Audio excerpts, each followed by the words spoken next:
Halstead Telephone Company and R&J Broadcasting Incorporated is proud to present to you this broadcast on yourliveevent.com.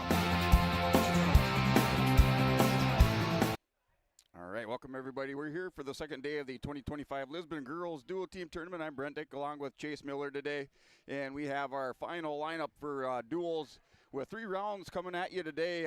We finished up with 4 rounds yesterday. We got 3 rounds today, so that's just ahead of here on yourliveevent.com.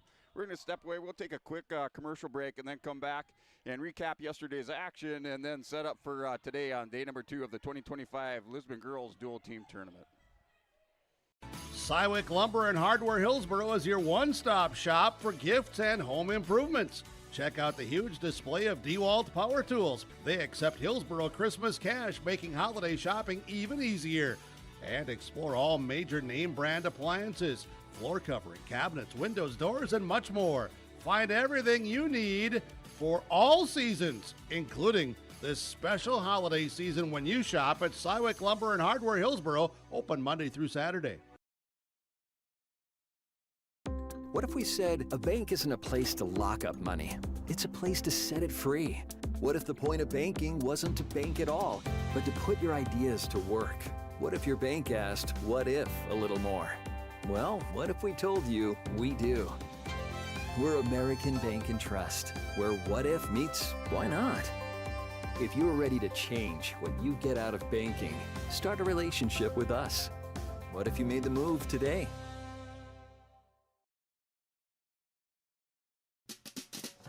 If you're thinking about updating your bathroom or kitchen, don't wait until the last minute. Planning is key. At Ada Building Center LLC on Highway 200 East Edge in Ada, you can check out the brand new displays with the latest in cabinets, countertops, and floor coverings. The Ada Building Center LLC team will guide you through designs and help you secure trusted contractors for the job. Stop today and start planning your remodel. 218-784-3661 or visit adabuildingcenter.com. Ada Building Center, your project starts here. Hey, welcome back to the second day of the 2025 Lisbon Girls Duo Team Tournament. This is Brent Dick along with Chase Miller, and we'll have our first day recap here in the main gymnasium. We have mats number 1, number 2, and then mats number 3 and 4 were over in the armory. And then on mat number 1, the Lisbon Broncos held down mat number 1 for the for the entire afternoon and evening on the first day when they picked up 4 dual victories. Wrestling over there on mat number 1, they defeated Bertha Hewitt, Verndale Parkers Prairie by a score of 52-24. Then they came back and wrestled Northern Cass, defeated them 58-18, defeated Oaks by a score of 60-18, and then finished off the evening with a victory over South Border, 45-30. The Broncos and the Mustangs had met up last year at the state tournament wrestling for 7th place. The Broncos defeated the Mustangs, placing 7th last year at the state tournament, so kind of a rematch from last year. Just seeing where teams stand early on in the season. The Broncos over the Mustangs by a score of 45-30 to end the evening. And you look at what Lisbon and Bismarck, Dickinson and company, what they all have in store today here, Brent. I think right off the bat from Lisbon's first duel perspective going up against West Fargo United, you look at West Fargo United and kind of where they kind of had some success yesterday in some of their duels, kind of starting at that 155 with Brindley Harch. You also went from there, Kenzie Wu at 170, Gabrielle Martinez at 190, and at 250, Kara Williams. I think that's kind of the intriguing ones from West Fargo United to Lisbon Bronco perspective there to open up the duel here on mat number 1 between those two teams. Yeah, we both were just talking and watching these the wrestlers. They're in those upper weights, right around 155 and above for West Fargo United, and they have some talent up there. They have some athleticism. And the Broncos, they have a lot of experience up in those upper weights as well, but they're going to have to come here to wrestle today because they're going to find those weight classes pretty tough for West Fargo United if they want to pull out that that 5th round dual victory. And then it's going to be interesting on mat number 2, Western Affair with Dickinson and Bismarck High. They were all really good yesterday for both the Mavericks and the Demons and what they were wanting and needing to do, whether it was against South Border, West Fargo and company here. So I was asking you, Brent, there's so many wrestlers on both of these teams. Do you go with your normal lineup, Or are you so far early in the season where there might be a couple weight classes where you say, okay, Brent, we want you to wrestle here against Bismarck, but when we go up against Lisbon, we'll put someone else in that weight class and see kind of how we want to, tinker with the duel a little bit. So what do you do this early in the season, from a coach's perspective when you're seeing someone that you're probably most likely going to see again, in February at the regional dual tournament with these two teams? Yeah, I guess it kind of, depends on where you're at with your program and, how your girls kind of respond here, I guess, on the second day of the tournament. But then you also have to decide as a coach, you're here to win the dual tournament or you're here to develop your wrestlers. And, I think a lot of the coaches at this early in the season would kind of err on the side of they're here to develop their wrestlers and get them some matches. And, let the girls compete. If you bring 20 girls down, you want to see 20 girls get a couple matches down here and compete in that dual tournament or in that dual team, dual tournament atmosphere. And you got Bertha, Hewitt, Ferndale, Parkers, Prairie, and South Border. They'll be on the Armory side to open things up, as Brent said, but we will see them on mat number 2 later today against Bismarck and alongside South Border as well. So just 3 rounds today here in Lisbon. Going to be a lot of fun. We'll take a quick break. When we come back, we'll continue with more. Maybe highlight 1 or 2 wrestlers to watch out for these respective clubs when we come back here on your LiveEvent.com. Winter is coming. Are you ready? At Agassi Sales, we'll help you build the snow removal fleet you need now. With Hyundai Construction Equipment Snow Lease Program, you'll get flexible financing, low monthly rates, and even the option of 6 months on, 6 months off. Plus, every machine is backed by our certified service department. Call Agassi Sales at 888-836-4029 or visit agassisales.com. Agassi Sales, your partner for power and reliability. No job too big, no call too small. Bears Home Solutions handles it all. You need a bear in there, oh yeah. Keeping homes just right with expert care. Let our stars guide you when repairs scare. You need a bear in there. Check out bearshomesolutions.com. Give them the freedom to grow with the peace of mind of security and safety. Let me do my thing. So get ready, get up, get ready, yeah. America's Best Checking for students from Bell Bank makes it easy to let them do their thing. It's what it's all about. Visit www.bell.bank/student-checking to learn more. Or stop into a branch near you to open an account today. Let me do my thing. Bell Bank, member FDIC. For the last 25 years, Carlita Dietz at Berkshire Hathaway Home Services Premier Properties has been serving the real estate needs of Fargo-Moorhead and the surrounding communities. Whether you're buying, selling, or investing, Carlita is ready to help you evaluate the market and make the right choice for you. Take the first step into selling into your next home by calling Carlita Dietz at Berkshire Hathaway Home Services Premier Properties at 701-367-5918. Experienced, confident, qualified. Carlita Dietz. For trusted news, weather, and sports from your community, look to R&J Broadcasting Incorporated, KRJB, KRJM, and KKCQ Radio, and rjbroadcasting.com. Hear local voices from local radio with news and information from the area. Your information stations, KRJB, KRJM, and KKCQ Radio, and rjbroadcasting.com. Local voices from local radio. Growers, prepare your fields and yields against the wet conditions for 2025 and beyond with a drain tile project from Chad's Excavating out of Mayville. Drain tiling will improve and increase your yields and land values for years to come.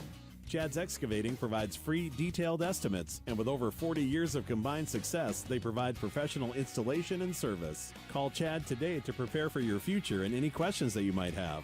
That's Chad's Excavating out of Mayville, helping farmers grow. As an American Family Insurance agent, Chris and Monica Heisey look out for what matters to you most, even when nothing is wrong. These days, everyone wants to save money, and they can show you how easy it is to have multiple policies by combining your auto and homeowner's insurance. Let Chris Heisey Agency with American Family Insurance put some change back into your pocket. For more info, visit chrisheisey.com. That's chrisheisey.com for all the details. In Hope, North Dakota, we aren't just a town, we're a community, one that you can be proud of, where you and your family can grow.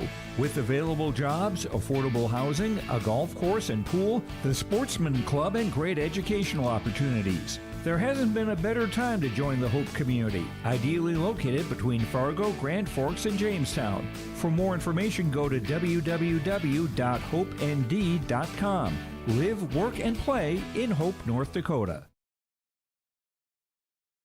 Sharing our heritage, sharing our future. Choosing the right bank for your financial needs can be challenging with the many choices available. Dakota Heritage Bank is pleased you're interested in knowing more about what they can do for you. The Dakota Heritage Bank community bank setting is a strong advantage they have over larger, less personal banks. Customers are more than account numbers, they are friends and neighbors. Working together, Dakota Heritage Bank, member FDIC, equal housing lender.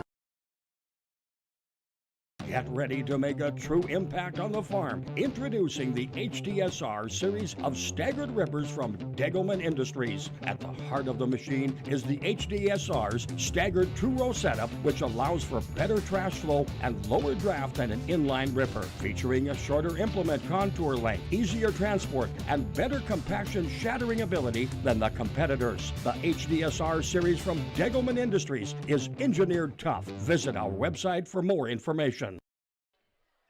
All right, welcome back here to the 2025 Lisbon Girls Dual Tournament. We're here for day number 2 as we were previewing some of these weight classes. We looked at some of these girls that are out here yesterday wrestling, and a number of high caliber girls out here going undefeated. We have some nationally ranked wrestlers out here from Bismarck, and also a state state finalist last year from the state of Minnesota at 170 pounds. So just kind of like to go ahead and highlight here with Chase some of these wrestlers here that had a outstanding performance this far in the tournament. Well, there's a weight class at the end of today with Lisbon and Bismarck I think is going to be very interesting with Cambry Anderson at 250 from Bismarck High here. Brent, we'll see here on mat number 2 against Dickinson, but also going up against Ella for Lisbon. She went undefeated yesterday. I think that's one to highlight a little bit later on here throughout the day, at least at 250 with those two particularly. Yeah, and I'm looking forward to either 155 or 170. It just kind of depends on where Julia Ruggiol, if she bumps up for Bismarck High, if she bumps up to 170 pounds when Bismarck will wrestle Bertha Hewitt, Verndale's Parker Prairie. So kind of looking forward to that, seeing how that match might play out. And then you go from there, and you mentioned Verndale Parker's Prairie again with a Wagner, 4-0 yesterday, had a forfeit and had all 3 pins in the very first period, going 136, 35 seconds, and 118. That's going to be an interesting one. And then you mentioned Julia there. She did wrestle at 155 and 170 here, Brent. So I think that's going to be an interesting one. You take a look at Paige Baumgartner here from Bismarck High at 142. She's 4-0 so far. Emerson Schwab, again, not to make a Bismarck-Lisbon theme here, but Emerson Schwab at 3-0 here at 142. A couple of wrestlers just to kind of make note of. And we have seen when you go through some of these weight classes moving up or not so much down, but maybe 1 or 2 wrestlers moving up a weight class just with that chess match game that we get to see in dual tournaments and formats throughout the course of the year here, Brent. Yeah, another one I think to look for here at 124 pounds between Lisbon and Dickinson is going to have that matchup between Emily Schilling, or possible matchup between Emily Schilling, went 4-0 yesterday, and Cadence Golding. Cadence went 3-0 for the Broncos. She bumped up to 130 pounds to open up the tournament, and they wrestled down to 124. So just looking for that head-to-head matchup there at 124 between Schilling and Cadence Golding. And we're going to see South Border a little bit later on here on mat number 2 against Bertha Hewitt, Verndale's Parker's Prairie. But someone to make a note of is Eloise Jenner. She went 4-0 yesterday, had 3 pins and won by majority, a major 18-5 as well. So she's going to be someone in the backyard of South Border, Brent, at 112 pounds. That's going to be probably circling throughout the course of the season here when it comes to a Mustangs perspective. Yeah, and we have a number of wrestlers down there at 100 pounds that are currently 4-0 for Broncos. We have Melina Rebsum and Charlie Claymore for Bismarck. So a possible matchup, either that or Josie Carblum. Josie Carblum also going 3-0 yesterday at 100 pounds. Looks like Rebsum bumped up to 106, wrestled a couple matches up there. So just look for good head-to-head matches, individual matches, and also these dual team dual team matches coming up here. And we're going to start at 100 pounds, and just one final one here from 124 from Dickinson, Emily Schilling, which we'll see a little bit later on here on mat number 2. She went 4-0 yesterday, 3 pins, and she also had a forfeit. One of her pins, she had to go up against Paige Goebel here from South Border, and it took her to the third period at 5:26 before she was able to win via fall, but took care of business against Macy Wheeler and Izzy Hembry-Mueller from Oaks, respectively, in about a minute 15 seconds combined between those two, so it could be a lot of fun to see her a little bit later on today. Yep, I know a lot of coaches like a pinner out there collecting up those bonus points. So you want to get your team fired up and you want to help out your team, just get those bonus points and get those pins. All right, we're action here on mat number 1. Melina Repsum going out there at 100 pounds, wrestling Alyssa Ross for West Fargo United. So as we mentioned, Repsum going 4-0 yesterday, wrestled at 100 pounds and wrestled up to 106. She does a nice snap down, go behind on Ross and picks up a takedown for 3 points. Goes to a power half right away, has the head of Ross buried down in the mat, forearm in the back of her head. Just applying a lot of pressure. So Ross still belly down, Repsum still with a lot of pressure in the top position, has that forearm just trying to work in that power half. Very uncomfortable position if you're that bottom wrestler out there. And 100 pounds, it'll be an open weight class for Dickinson. So Claymore from Bismarck High will take 6 points on the Bank North scoreboard, and Bismarck High has an early 6-0 lead, again, open weight class at 100 pounds here for the Dickinson Mavericks. All right, they go back to the center for a restart at 100 pounds over on mat number 1. Repsum in the top position. Ross trying to knee slide out. She's able to stand up. Repsum looks like she has a clasping. The official didn't catch that, so Repsum gets away with one there. She's up 3-0, still in that top position over here on mat 1. And on mat number 2, Avery Theoges winner via forfeit gets 6 more points here for Bismarck High. So it's 12-0 for the team to score as quickly we make our way to now 112 pounds with Garcia here for Dickinson going up against Fuchs here for Bismarck High. And a stall warning. So it looks like a stall warning on the bottom wrestler. Ross Warren was stalling here for West Fargo United. Now Repson hits a crossface and had Ross rolled over on her back. He got a swipe from the official, but able to get back belly down. Down to 21 seconds remaining over here on mat number 1.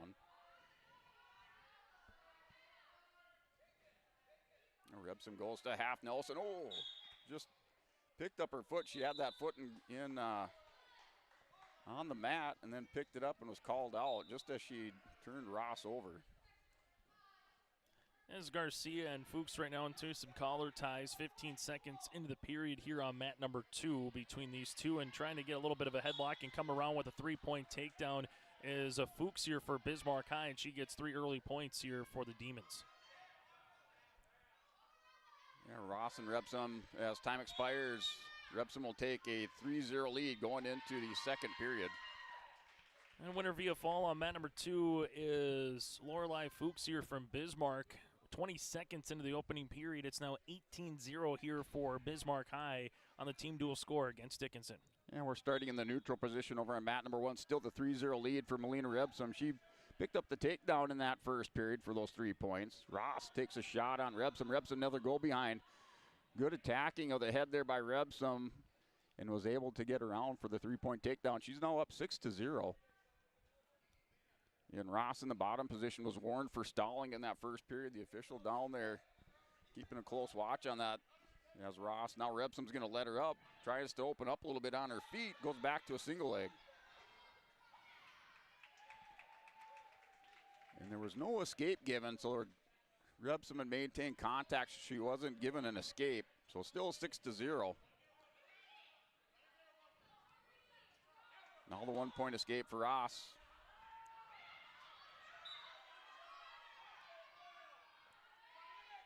On mat number 2, just getting underway, Starvia here for Dickinson wrestling against St. Clair. This coming at 118 pounds and trying to get an early 3-point takedown. Here is Reagan Starvia from Dickinson. She'll get into a penny combination now against St. Clair here on the edge of the mat and getting some near fall points here for the Mavericks. And winner via fall here is Reagan Starvia. 23 seconds into the period, and Dickinson is on the board on the team dual score. It's 18-6 here after 118 pounds. And Ross out there working on a single leg. Yeah, she scored the 1-point escape. It's a 6-1 lead there for Melina Repsum of the Broncos. And in that situation, she was able to hit another go-behind for the 9-1 lead. Goes right back to that power half. Put the forearm on the back of the head and the neck. Turns Ross over, picking up near fall on mat one. The official down there, right shoulder up just a little bit. As Repsum still trying to apply some pressure up over the top. And we're still scoreless in this duel on mat number 1 at the end of the second period of the first match.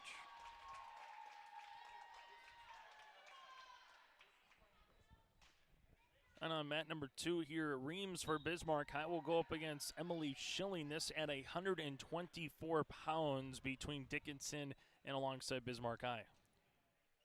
And that match is over on mat number 1. Not sure if she picked up the pin at the end of the period or if it was a tech fall, but we'll get that final for you. We got an early blood time out here between these two.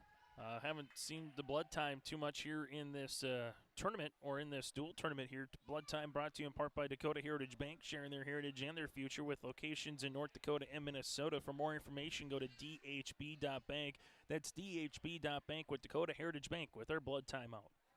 And that was Repsum picking up the fall at the end of the second period. So that'll bring us to 106 pounds. So the Broncos taking a look at their lineup, trying to find somebody to go out there. So they have to show first. Looks like in the odd number matches. So Josie Carblum goes out there for the Broncos at 106. And Carblum will take the forfeit. The Broncos with the 12-0 lead.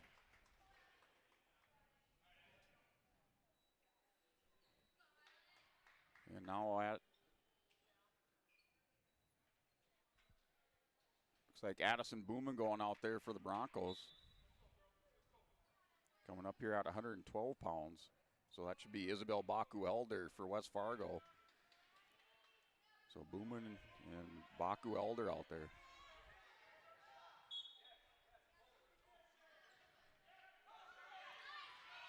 Here off the whistle.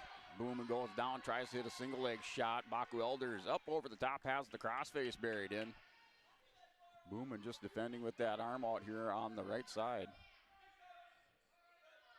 On mat number 2, you do get 3 points for a takedown here for Dickinson's Emily Schilling. Then Reams gets the 1-point escape 50 seconds into the first period. Yeah, Baku-Elder with the hard crossface on Addison Booman, so we have another Dakota Heritage Bank timeout, another DHB timeout over here on mat number 1. Jeez, kind of rolls right on through a little bit, yeah. Brett. Once you get one, you get another. I know. I think you jinxed us yesterday when we talked about it and set us up for today. As we see it here with Schilling and Reams into some collar times. Reams goes for a single leg shot, able to block it there as Schilling as she gets back to her base. 40 seconds remaining here in the period. Got those hooks anchored in right now here for Schilling against Reams. As Schilling trying to see if she can come around and get the 3 points for that takedown. Currently has a 3-1 lead. As she continues to come down and does finish off the move with 3 points for the takedown. Now up 6-1, 20 seconds remaining. Then getting it loose here is Reams for another 1-point escape. It's now 6-2. So looking at West Fargo United yesterday, they went 2-2 in their duels. The Broncos went 4-0. West Fargo United was defeated in that first round by Bismarck, 57-18. Then they faced Dickinson the second round. Dickinson, the Mavericks, defeated West Fargo United by a score of 45-24. And then in the third round, West Fargo United picked up the victory over Bertha Hewitt Verndale Parkers Prairie by a score of 52-18.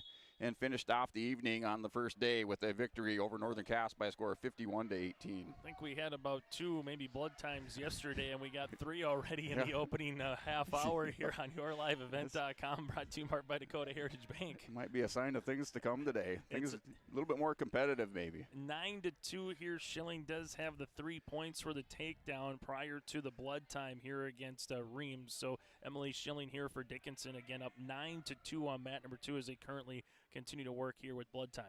And Baku-Elder in that top position has the 3-0 lead over Booman. Booman with the stand-up on the edge of the mat, pushed out by Baku-Elder, and they'll go back to the center for a restart. Also remind you, just from a wrestling perspective, we do have the Hillsborough Central Valley Boys Wrestling Dual Tournament that's going on in Hillsborough today. That is underway. So you got teams from North Dakota and Minnesota also competing in Hillsborough. Again, that is with Brady Siebels and company up in Hillsborough. And off the whistle on that restart, Booman was able to stand up, had a high crotch, but Baku Elder being aggressive, rolls her over to her back, picking up near fall here on mat number 1. Mat number 2, we're back to business, so to speak, here between these two with Schilling and Reams as we open up the second period. Again, 9-2 Schilling with the advantage. Here, Baku Elder's going to pick up 4 near fall, so she now is up 7-0 over Addison Booman of the Broncos in the bottom position. Baku Elder with a lot of top pressure here in the first period, under 15 seconds. I was trying to get the takedown, but off the end of the mat. The referee will say they were both up, so no points awarded here for Schilling. And at the end of this first period, 7-0 lead for Baku Elder. Heading into the second here for Addison Booman. She's down by 7.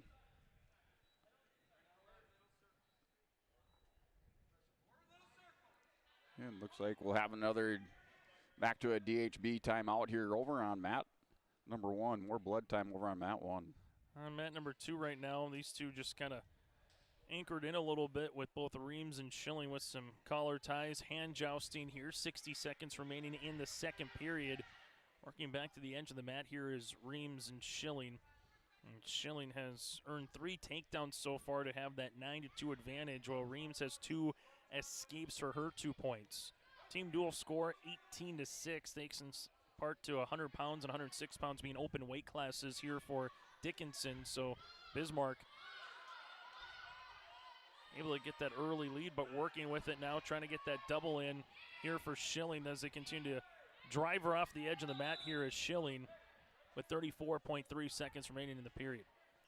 And we're still with that DHB blood timeout over on mat number 1. The Broncos up in that duel by score 12-0. They picked up a win by fall at 100 pounds from Molino Repsum, then a forfeit at 106. We're here at 112 pounds with Addison Booman wrestling Isabel Baku Elder, West Fargo United.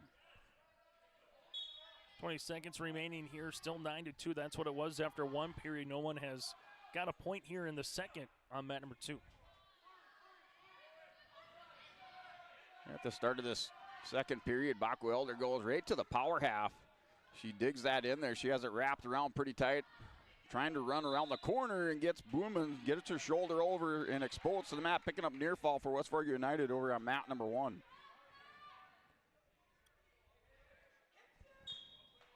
And that's the win by fall. Baku Elder pins Addison Booman in the second period. 6 points on the board now for West Fargo United's dual score 12-6. Schilling pretty much just cuts loose Reams here to make it now a 9-3 contest early in period number 3, and then trying to get 3 points for a takedown. Going to be awarded here for Schilling. That's her 4th takedown. Then she'll cut her loose one more time. We saw this with Avery Davidson here for Northern Cass. Trying to see if she can be a winner at least via tech fall here. Up by 8 with 95 seconds remaining in period number 3 here for Schilling. Yeah, we're switching over here to the next weight class, 118 pounds. So trying to see the Broncos who they're going to put out there. So it looks like Maddie Crowlin, and she wrestled Natalie Carlson of West Fargo United. So that's here on mat number 1. As now Reams for one of the first times here trying to be more the offensive wrestler here on mat number 2. She does get her first takedown of this one. 12-7, Schilling out in front with under 60 seconds here in the third period. As Reams is really trying hard to see if she can roll her over, get into a pinning combination. There it is, as Reams right now kind of with the old rope-a-dope, if you will, and comes back and wins it, trailing the entire match and winner via fall. 44.4 seconds remaining in the period at 124 pounds. What a move there by Reams to come in and finish it off here at 124. Yeah, looking for a move of the match there for Reams. Here's the Broncos over on mat number 1 here at 118 pounds. Maddie Crowlin and Natalie Carlson. That score was 3-2, but looks like now it's 5-2. So Carlson went out there, picked up a takedown, and then it was reversal by Crowlin. And now Carlson back. Trying to score some near fall. Crowlin here up over the top. She scores 3 near fall, so Carlson with some near fall, Krellin with the reversal. So that's here on mat number 1. So try to see that score right now. Carlson's up in that 6-5. If you're watching track wrestling, that score is wrong on there. It's 6-5 in favor of Carlson. Little back and forth battle here on mat 1. Mat number 2, we make our way to 130 pounds with Maggie Theogis of Bismarck High going to wrestle against Erickson from Dickinson here. Brianna Erickson here for the Mavericks going up against Theogis here for the Bismarck High Demons again at 130 pounds on mat number 2. Yeah, Natalie Carlson for West Fargo United. She's a 2-time state qualifier for West Fargo United. Last year qualified at 112 pounds. And then for the Broncos, Maddie Krellin, state qualifier last year for Lisbon at 112 pounds. And Carlson has a half Nelson buried deep, picking up some near fall here at the end of the period. As time expires, Carlson's going to have some near fall coming her way. Theogis does get a 3-point takedown working at the edge of the mat here against Erickson. 40 seconds into this opening period right now as Theogis continues to work on top here against Erickson as they work off the mat, and they'll have to set back up here in the middle. And Carlson here with a 12-6 lead. She picked up 4 near fall at the end of the first period. Here has the 6-point lead, and a caution here going to Carlson to start the second period. Krellin for Lisbon in the bottom position. I was working on the bottom here is Erickson. Theogis back on top as they resume action here on mat number 2. It's a 24-6 lead on the team duel side for Bismarck High over Dickinson. And Natalie Carlson right away off the whistle went to an arm bar, and she rolls Krellin over the back, winner by fall for West Fargo United, Natalie Carlson, and she ties up the duel.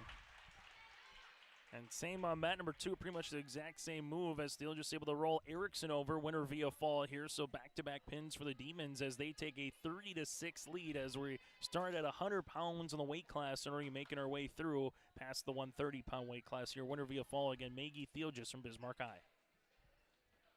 All right, our dual score in mat number 1 now tied up at 12 apiece. The Broncos have Cadence Golding at 124 pounds. She's going to take on Macy Weiler. So here's Cadence Golding out for Lisbon here on mat number 1. Match just underway. Golding goes in right away, throws Weiler straight to her back from feet to back, picking up near fall.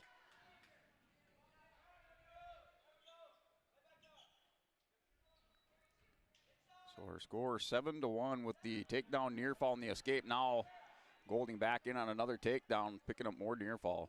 Ava McElwain here for Dickinson going up against Kira Ware for Bismarck High. This at 136 pounds. Scoreless here on mat number 2, 20, make that 30 seconds into the first period. And Golding with the win by fall. The Broncos now in the lead, 18-12 here with that pin by Cadence Golding at 124 pounds. These two just going to continue to have some collar ties on mat number 2 between McElwain and Ware.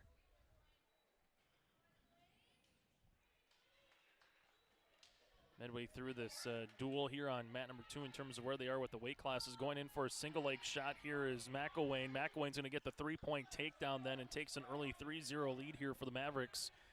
50 seconds remaining in the first period. Is trying to escape, able to do so. There is Ware makes it 3-1. And out here, 130 pounds, Arlie Romerman going out for the Broncos. She'll take on Jelaine Reardon for West Fargo United.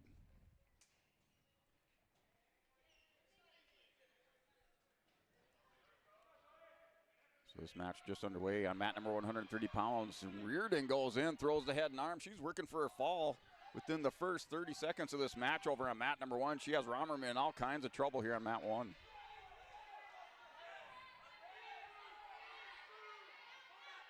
On mat number 2, going for a shot there was Ware, blocked by McElwain, and it looks like we're going to go to a 3-1 advantage here for McElwain from Dickinson heading to period number 2.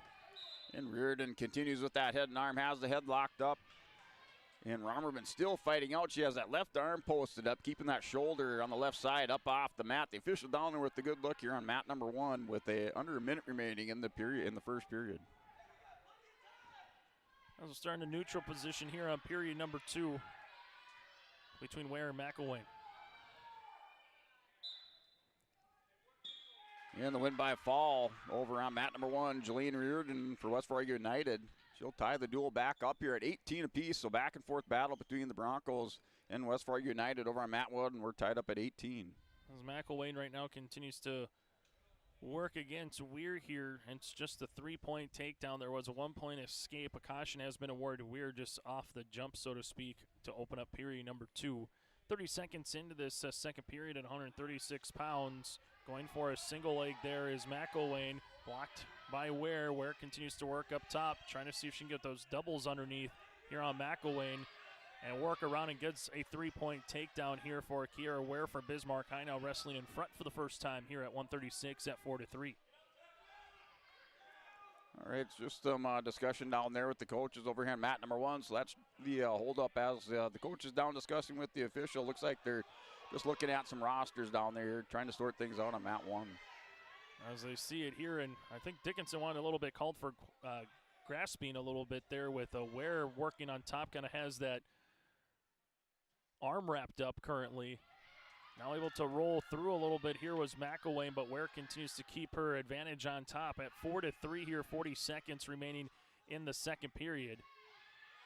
He's trying to roll her over. Here is McElwain, able to do so and gets a 2-point reversal. Now has a 5-4 lead, 30 seconds remaining in the second period, and seeing if she can roll her over to get into a pinning combination here. As they continue to work up top and now maybe even into a cradle potentially here for McElwain, but able to stretch back out is Ware here with 15 seconds remaining in the second period.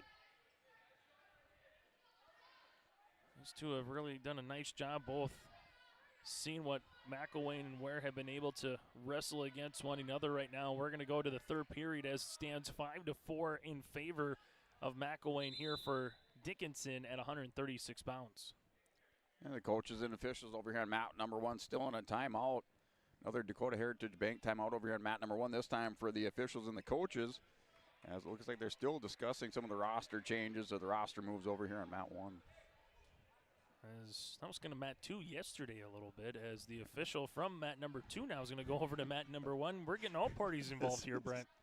There's some serious discussing going on down there in mat 1. It's like the NAFTA agreement with Canada, United States, and Mexico all coming together right now trying to figure something out. Yeah.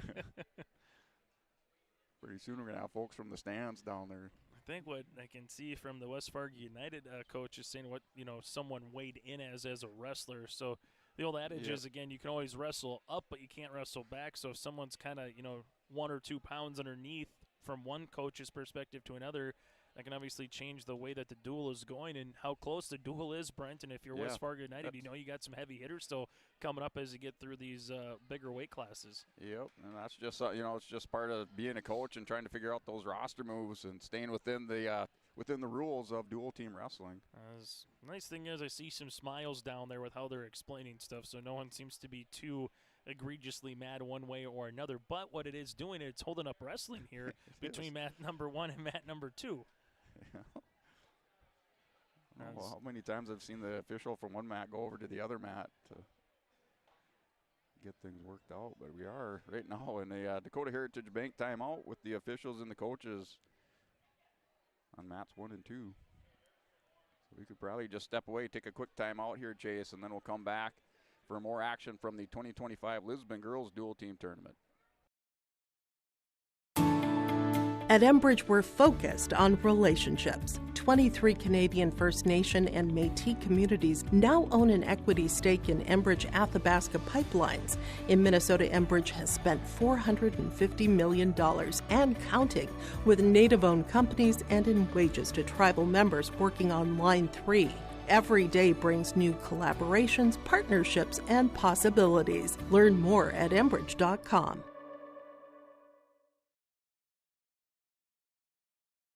All right, welcome back here as the officials Dakota Heritage Bank timeout is over. We're back to wrestling here on mats 1 and 2.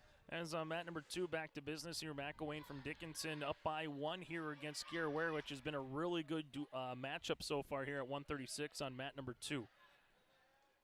So we're coming out here now at 136 pounds. This looks like it's Adeline Hansen coming out for the Broncos here. We're tied up in the duel on mat number 1 at 18 apiece. So 136, Adelie Hansen and Lily Skarud of West Fargo United.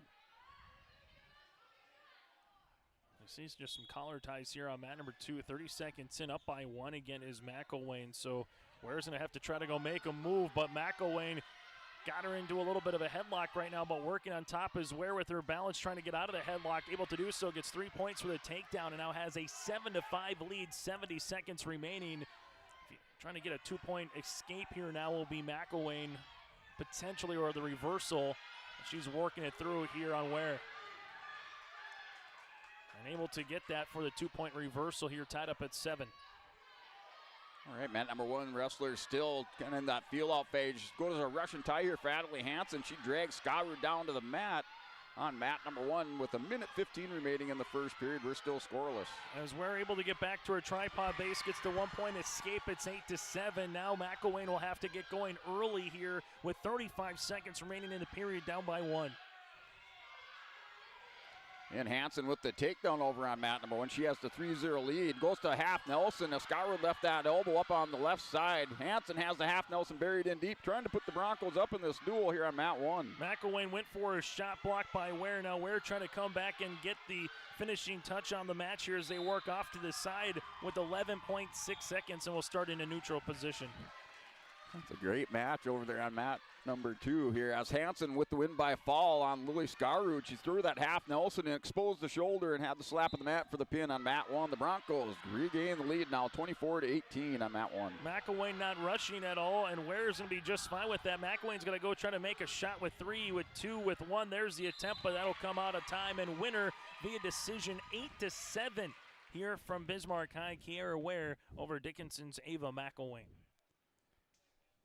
We were wondering how this day was going to start, and I think we got our answer right here. 33-6, a really good weight class there at 136, back and forth as you saw the officials talking it over on mat number 1 to come together a little bit, but that was an awfully good particular weight classes as we've seen now at 124, 130, and 136 respectively on mat number 2 in this duel between Dickinson and Bismarck High.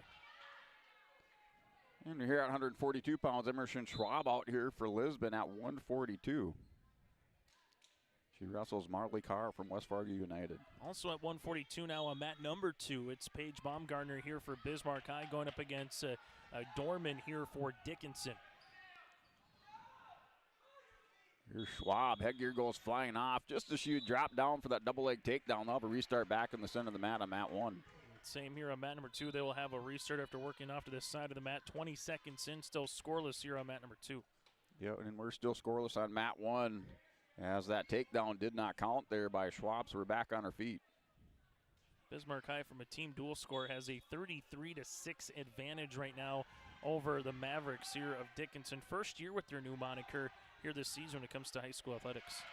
And Schwab with the takedown, went down, dropped down to a double, throws Carr over her back, working for a fall for the Broncos, trying to extend this lead and get a little distance here between the Broncos and West Fargo United. They're right now up 24-18. Schwab put under pressure. As you're going to see a 3-point takedown here from Dorman from Dickinson against Paige Baumgartner. Got the hooks underneath. They're able to complete the 3-point takedown here 60 seconds into the first period. Yeah, Molly Carr still fighting off her back, down to 1:05 remaining in the first period. Schwab trying to work for that fall and put her team up in this duel a little bit further now in the win by fall for Schwab. Broncos go up by a score of 30-18 in the duel on mat 1. As Dorman cut Baumgartner, but now gets into a pinning combination here with the takedown, working some near fall points, and winner via fall, 190, 90 seconds into the match here as Dorman able to take down Baumgartner here from Bismarck High. Make it 33-12. Awfully impressive move and awfully impressive little 90 seconds there for Dorman here for the Mavericks. And 148 pounds, Izzy Kurtz for the Bronco goes out, takes the forfeit. The Broncos extend the lead now 36-18 over here on mat 1.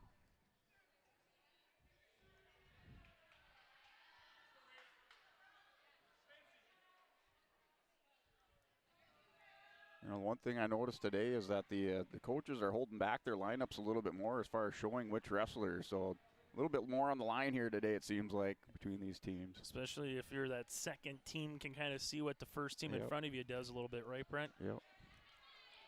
33-12 now on the Bank North scoreboard here. We go to 148 pounds. It's Clancy Meyer from Dickinson against McLean here for Bismarck High.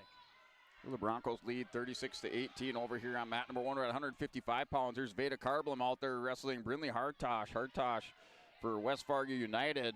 was a two-time state place winner, placed third last year at the state tournament at 142. She currently has the 5-0 lead. And as Meyer able to get the three-point takedown, nearly got into a cradle position here against Shea McLean from Bismarck High, but Meyer continues to work on the edge of the mat, up by 3 here at 148. Here's Hartosh going back to work. A little sit out by Carblum. They're working on that far center edge of the mat. Hartosh goes to half Nelson on the far side here on Carblum.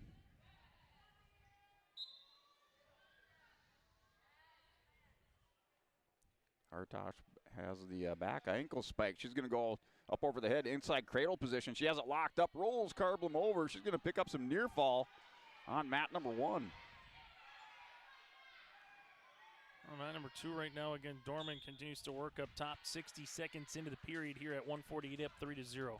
And Brinley Hartosh hauled over Veda Carblum for the win by fall. And we're now 36-24 dual score. The Broncos with the lead, or continue to lead here on mat number 1. And you also get winner via fall on mat number 2 here for Dorman. Able to take, winner via fall for Dorman as well, but also here winner via fall here at 148 pounds is Clancy Meyer here for Dickinson over McLean. So a couple of pins back-to-back here for the Mavericks makes it 33-18 as we work our way to 155 pounds. And just looking at the score, still a chance for Dickinson, down by 15 with 4 weight classes to go.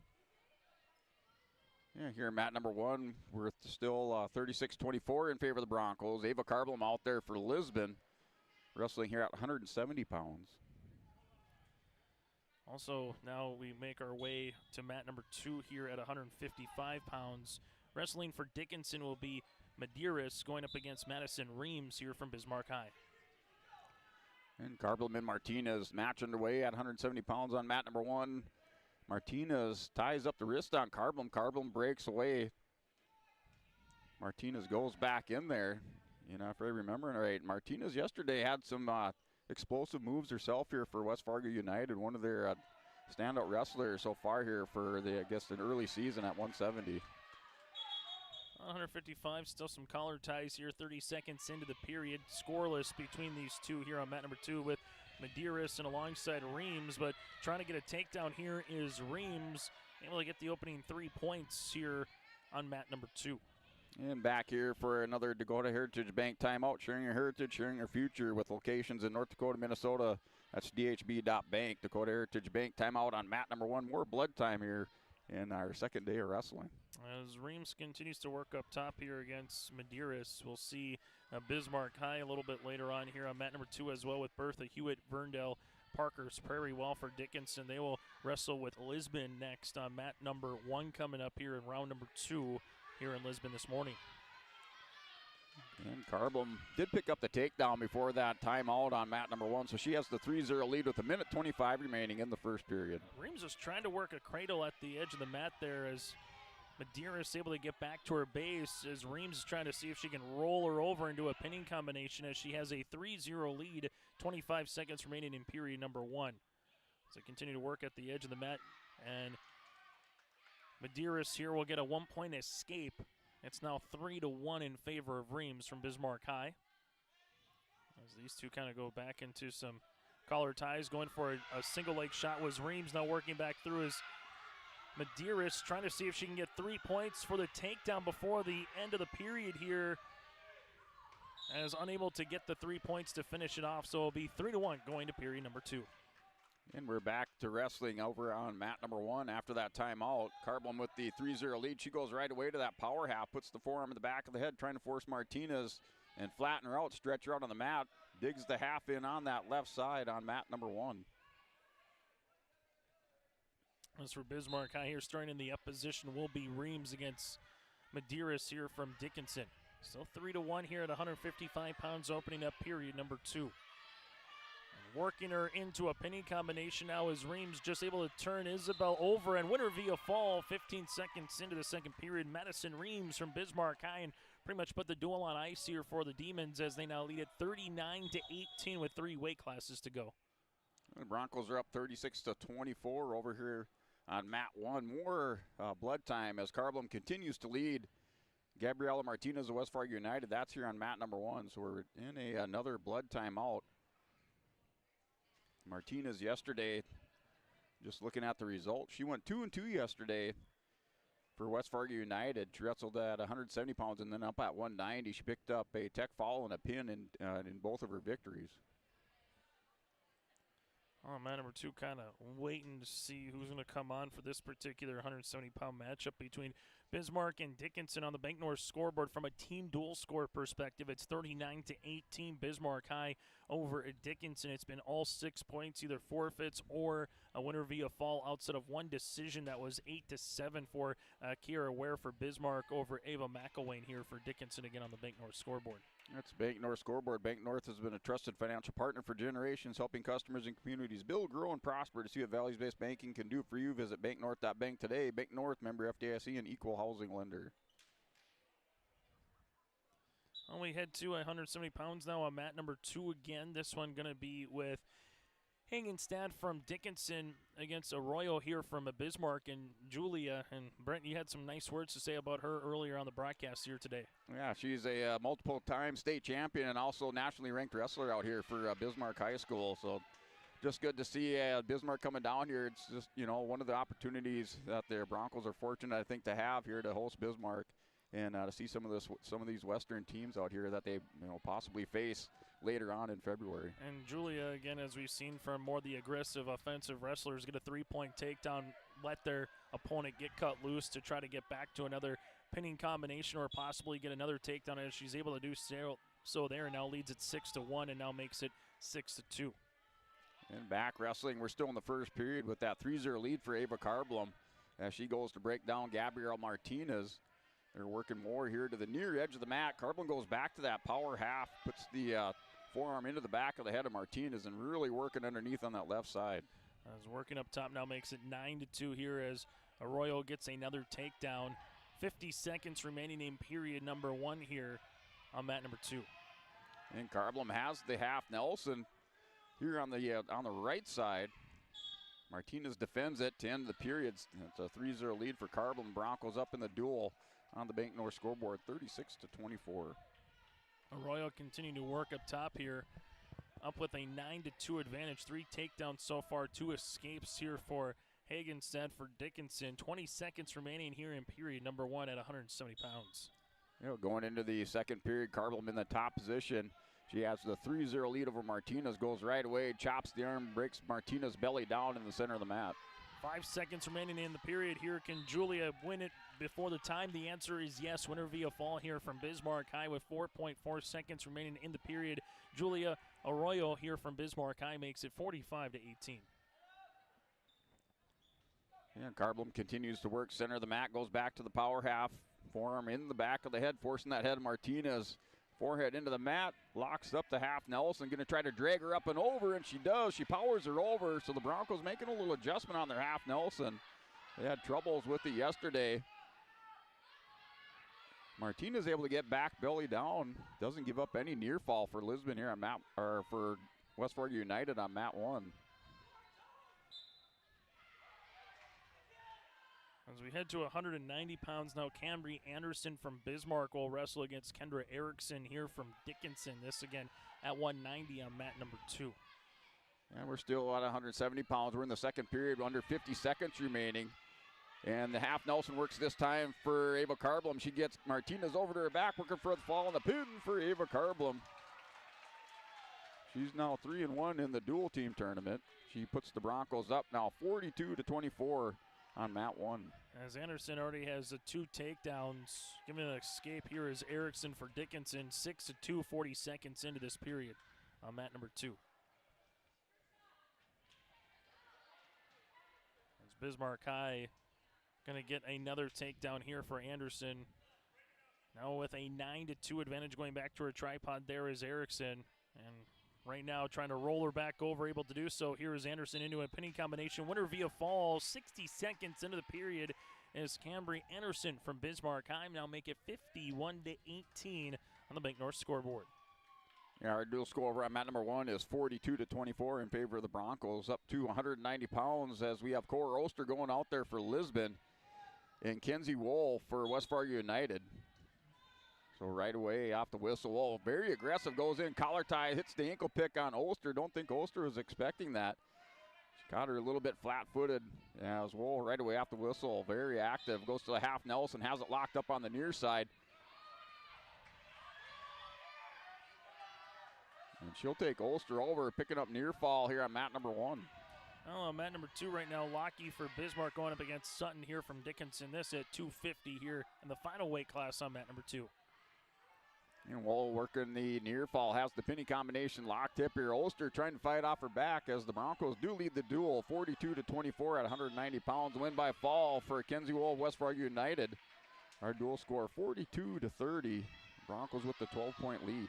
As Locke already does have the 3-point takedown, now trying to work that armbar here against Sutton. See if she can roll her over into a pinning combination. Continues to use that weight across, seeing if she can slowly bring that back down. Gets near fall points coming, but into a winner via fall here for Bismarck High is Locke from Bismarck High to make it another 6 points in the Bank North scoreboard, and that'll be a final on mat number 2, 57-18. Bismarck High now goes to 5-0 in the dual tournament.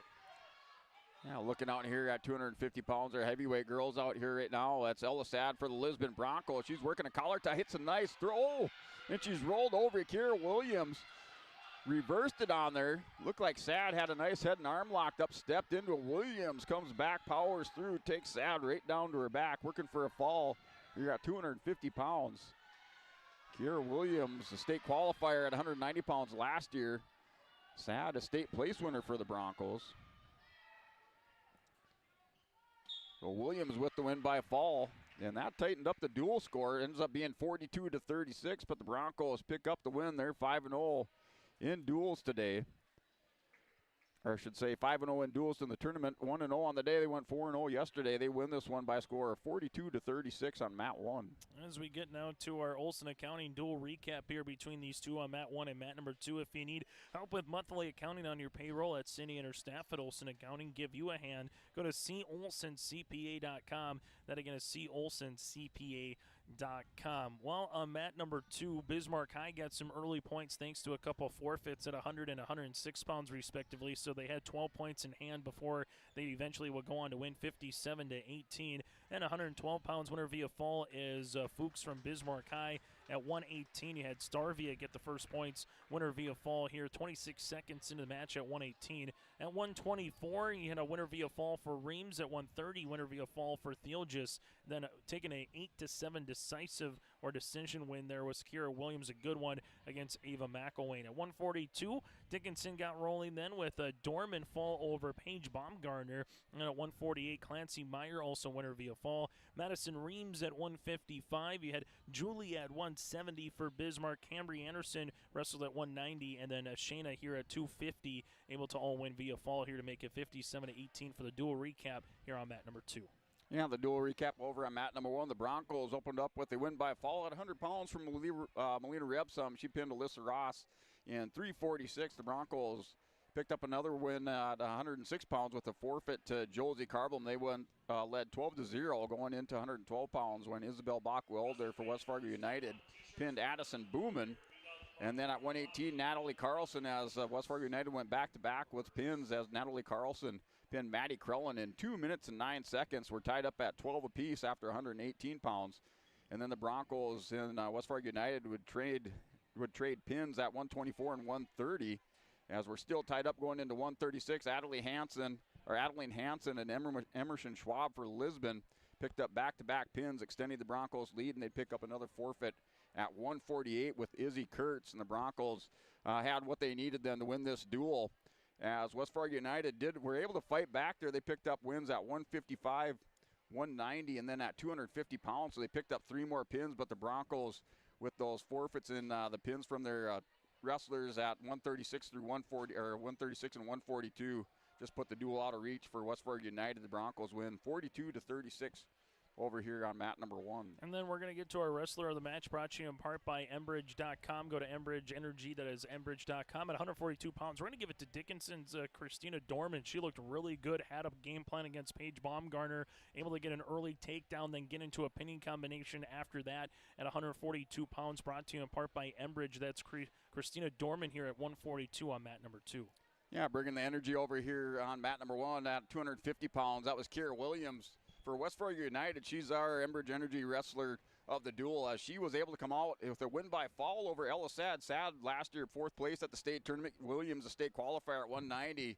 And she was able to just overpower Ella Sad. Sad had a nice head and arm locked up, but somehow Williams was able to reverse it and pin Sad in the first period. So Kiera Williams is your Enbridge Energy Wrestler of the duel over here on mat number 1. And then finally, our Agassiz feature precision move of the match. We're going to give it that 124 pounds. Rylan Reams here for Bismarck High was trailing Emily Schilling throughout the first period, the second period, then finally hit a move, got into a combination, and took quick work here. And Schilling all of a sudden was up in the match. She was going to have at least 3, maybe 4 points that was going to her, and instead falls and gives up 6 points. Rylan Reams just with a really nice move. That was our precision feature, precision move of the match, brought to you in part by Agassiz, your local precision planting dealer. Go to planterdoc.com. That's planterdoc.com. Yeah, and our Agassiz Ag precision move of the match over here on mat number 1. That's going to go out to Natalie Carlson and West Fargo United at 118 pounds as she was wrestling Maddie Crellin of the Broncos. Crellin had jumped out to an early 3-0 lead. Carlson was able to hit a couple reversals, score some more near fall, and then finished off Maddie Crellin in the second period with a nice armbar pinning combination. And she ended up winning that match by fall in the second period. Carlson, a 2-time state qualifier for West Fargo United, looking to improve on that this season. She picks up our Agassiz precision move of the match over here on mat number 1. And we're going to take a quick break. When we come back, we'll let you know what's up next here for the next 2 rounds on mat number 1 and mat number 2 here on day 2 of the Lisbon Girls Wrestling Dual Tournament. If you have ideas about building plans for the next year, whether it's a new farm, shop, home, garage, or something else, now is the perfect time to start planning. Ada Building Center, LLC, Highway 200 East Edge in Ada, recommends beginning the process now for securing your contractors and getting price quotes early. The team at Ada Building Center, LLC will help you explore ideas, draw up designs, and make sure your building goes smoothly. 218-784-3661 or check out adabuildingcenter.com. Ada Building Center, your project starts here. When you choose Farmers Union Insurance, you're backed by an insurance policy provider that meets your specific requirements. At Farmers Union Insurance Gullison Olson Agency, they offer reliable insurance policies from homeowners, farm and ranch, contractors, small businesses, and more. Let Lance, Shelby, and the staff at Gullison Olson Agency take care of you today. For more information, stop into their office on Main Street in Lisbon for Farmers Union Insurance Gullison Olson Agency. For a top-notch car wash experience, head to Fast Lane Car Wash, situated next to the Petro Stopping Center in Fargo. They treat every vehicle with the same respect and care as their own, ensuring that your car is in good hands from pre-wash preparation to hand-dry finish. Check out the Fast Lane Car Wash on the west side of the Petro Stopping Center in Fargo and spruce up your ride with interior detailing, buff, and wax at the Fast Lane with Thomas, weekdays from 9 to 2. Call 701-799-8226 to schedule an appointment. If you're dreaming of a new home or looking to refinance, get in touch with First Class Mortgage. They make the process simple, fast, and local. Their team knows the Red River Valley, and they're here to help you with the right loan, with the best rate, and personal service every step of the way. Whether it's your first home, your forever home, or anything in between, choose First Class Mortgage, where your story begins. Visit firstclasscorp.com or stop by the office in Fargo. Great Plains Fireworks and Sports Collectibles, Hillsboro. Fireworks and sports stuff in the same store? That's right. Great Plains Fireworks and Sports Collectibles, Hillsboro. Come in and browse the sports cards and memorabilia and fireworks at the same time. Unopened packs and boxes of sports cards, plus pre-owned cards as well. Jersey swatch autograph cards, lots of Twins, Vikings, Wolves, Wild, Lynx, and North Stars memorabilia, bobbleheads, caps, and more. Call anytime, 701-436-6140. Great Plains Fireworks and Sports Collectibles, Hillsboro. Cywick Lumber and Hardware Hillsboro is your one-stop shop for gifts and home improvements. Check out the huge display of DeWalt power tools. They accept Hillsboro Christmas cash, making holiday shopping even easier. And explore all major name brand appliances, floor covering, cabinets, windows, doors, and much more. Find everything you need for all seasons, including this special holiday season when you shop at Cywick Lumber and Hardware Hillsboro, open Monday through Saturday.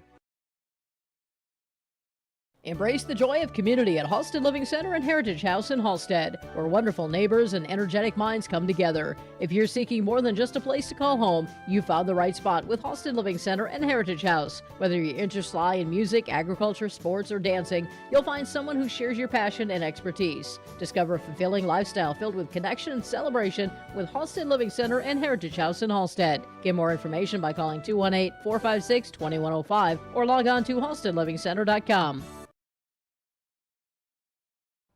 Hunter Insurance Agency is a locally owned full-service agency providing protection and coverage in a number of different areas. Hunter Insurance Agency offers multi-peril crop insurance, crop hail insurance, and farm insurance for buildings and equipment. Plus, they offer home, auto, life, and business insurance. For more information, go online to hunterinsuranceagency.com or stop in and speak with Johnny Jorgensen at Hunter Insurance Agency. Find them at 201 Main Street, Hunter.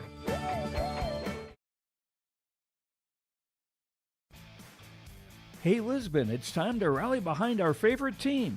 The Lisbon Bronco Athletic Boosters are sending all our best wishes to the Broncos as they hit the court and field this season. The Lisbon Bronco Athletic Boosters are proud to support our teams and community. Let's show our Broncos that we're with them every step of the way.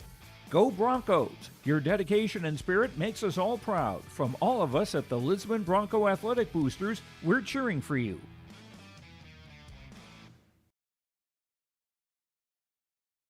The Lisbon Public School District ensures that all students will learn, experience success, and be good students from elementary through high school. The school staff and community takes great pride in providing meaningful, innovative opportunities for students who continue to maintain ACT scores above state and national averages. Watch your kids continue to grow within the Lisbon Public School District, from the playing surface to the classroom. For more information, go online to lisbon.k12.nd.us.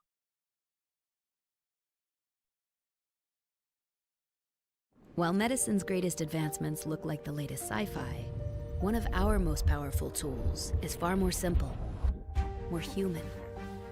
It's a calling to connect with purpose. That's how we're evolving healthcare, by treating people, not just patients, with innovations that amplify healing and lead to more personalized care. Guided by the belief we all hold the power to heal.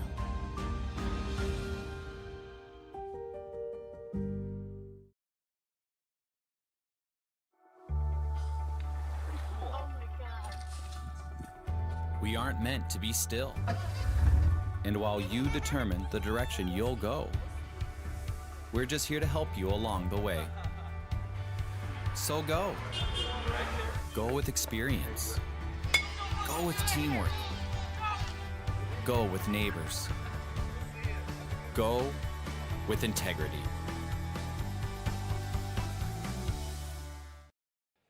Hey, welcome back here for the second day of the 2025 Lisbon Girls Dual Team Tournament. The Broncos pick up the victory in their opening round duel today as they defeated West Fargo United by a score of 42-36. The Broncos had opened up a lead, midway through that duel, but West Fargo United battled back in the last four weight classes and closed that up, making it a very competitive duel here with the Broncos as Broncos ended up winning that by a score of 42-36 over here on mat number 1. Well, on mat number 2 again, 57-18 for Bismarck High over Dickinson. A couple open weight classes ended up hurting Dickinson a little bit at the very end, just giving up those 12 points to begin with. But Bismarck High again improves to 5-0 here this weekend as they've been able to pick up wins against West Fargo United, South Border, Northern Cass, and also the Oaks Tornadoes. Now add Dickinson to their list. They'll have Bertha Hewitt, Verndale, Parker's Perry up next here on mat number 2 as they're making their way from the Armory into here the main arena, so we'll get to see that in a few short moments. And then you'll also have Bismarck against Lisbon to round things off a little bit later on mat number 1. Here's our dual schedule for the second round. Everything will be in the main gym here with Lisbon Dickinson. With Brent Dick, will have the play-by-play for you on that on mat number 2. Bismarck versus Bertha Hewitt, Verndale, Parker's Perry, as we alluded to, will be here on mat number 2 with the Mavericks and Broncos on mat number 1. That is mat number 1 again for the final duels. Round number 8 will be Lisbon and Bismarck on mat number 1, and then Bertha Hewitt, Verndale, Parker's Perry against South Border will be here on mat number 2. So that's what our coverage will be coming up a little bit later on here today on yourliveevent.com. Yeah, the Broncos look to take on the Mavericks. Lisbon right now 5-0 in duels. Dickinson suffered their first defeat of the dual tournament. They went down to Bismarck High in their opening duel on the day by a score of 57-18. So the Broncos here are set to do battle with Dickinson. Should be a good duel here on mat number 1 coming up on yourliveevent.com. We'll take a quick break. When we come back, we'll get you ready for the 7th round here of the 2025 Lisbon Girls Dual Wrestling Tournament. Common doesn't do the extra reps. Common doesn't push the limits. And Common doesn't do all of that before the sun is up. We work harder than anyone else when no one is watching, so that when everyone is watching, we're ready to answer the call. Discover your uncommon side with the North Dakota Army National Guard. When you think about North Dakota State College of Science, don't think about college. Don't think about desks. Don't think about buildings.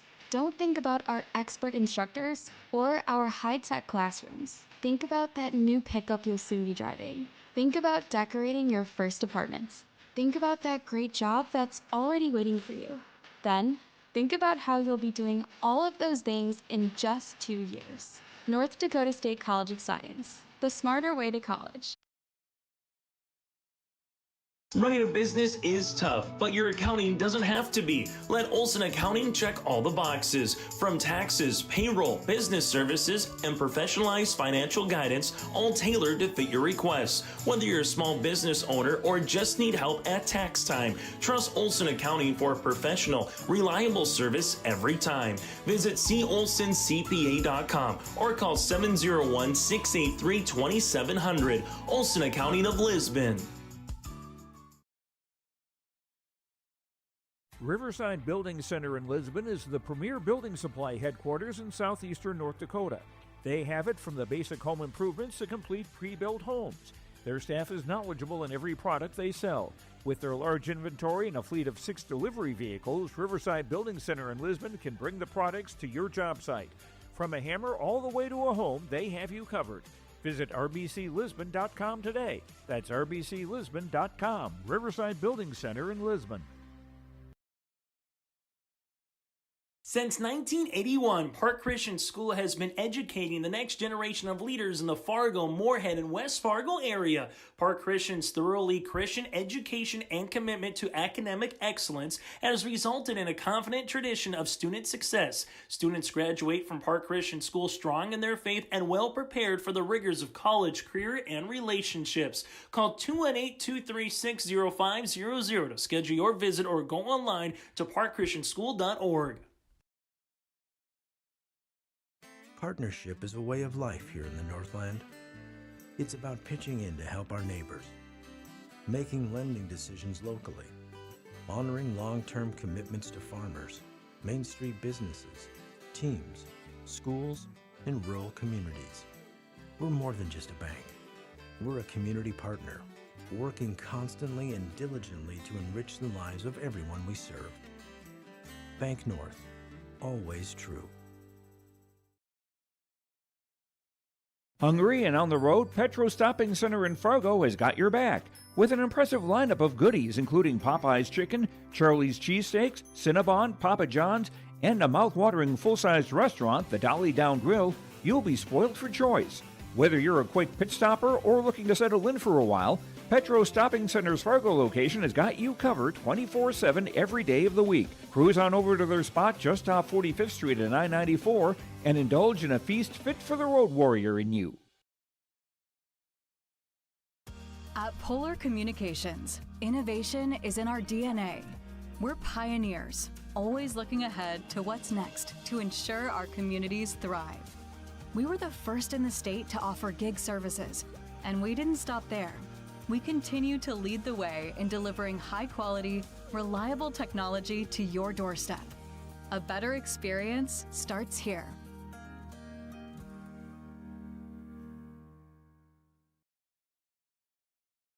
Prairie Supply has the expertise to help you tackle even the toughest jobs, from concrete and rebar to heat and winter construction services. Prairie Supply has extensive product lines with professional on-site solutions you can trust. Prairie Supply is a supplier of construction equipment and materials specializing in, but not limited to, concrete construction. Prairie Supply supporting the hard-working contractors in the field or at the drawing board. Visit prairiesupply.com today. Accidents happen. Illnesses happen. When you need timely, reliable care for allergies or respiratory infections, sprains, strains, or broken bones, or urinary infections, you can count on Riverview Health. Riverview Clinic in Crookston is open 7 days a week, weekdays from 7 a.m. to 7 p.m., and weekends from 9 a.m. to 1 p.m. For appointments, call 218-281-9595. When the unexpected happens, Riverview Health is here for you. Chase Miller alongside Brent Dick with you. Our next wrestling coverage here on YourLiveEvent.com will be Tuesday.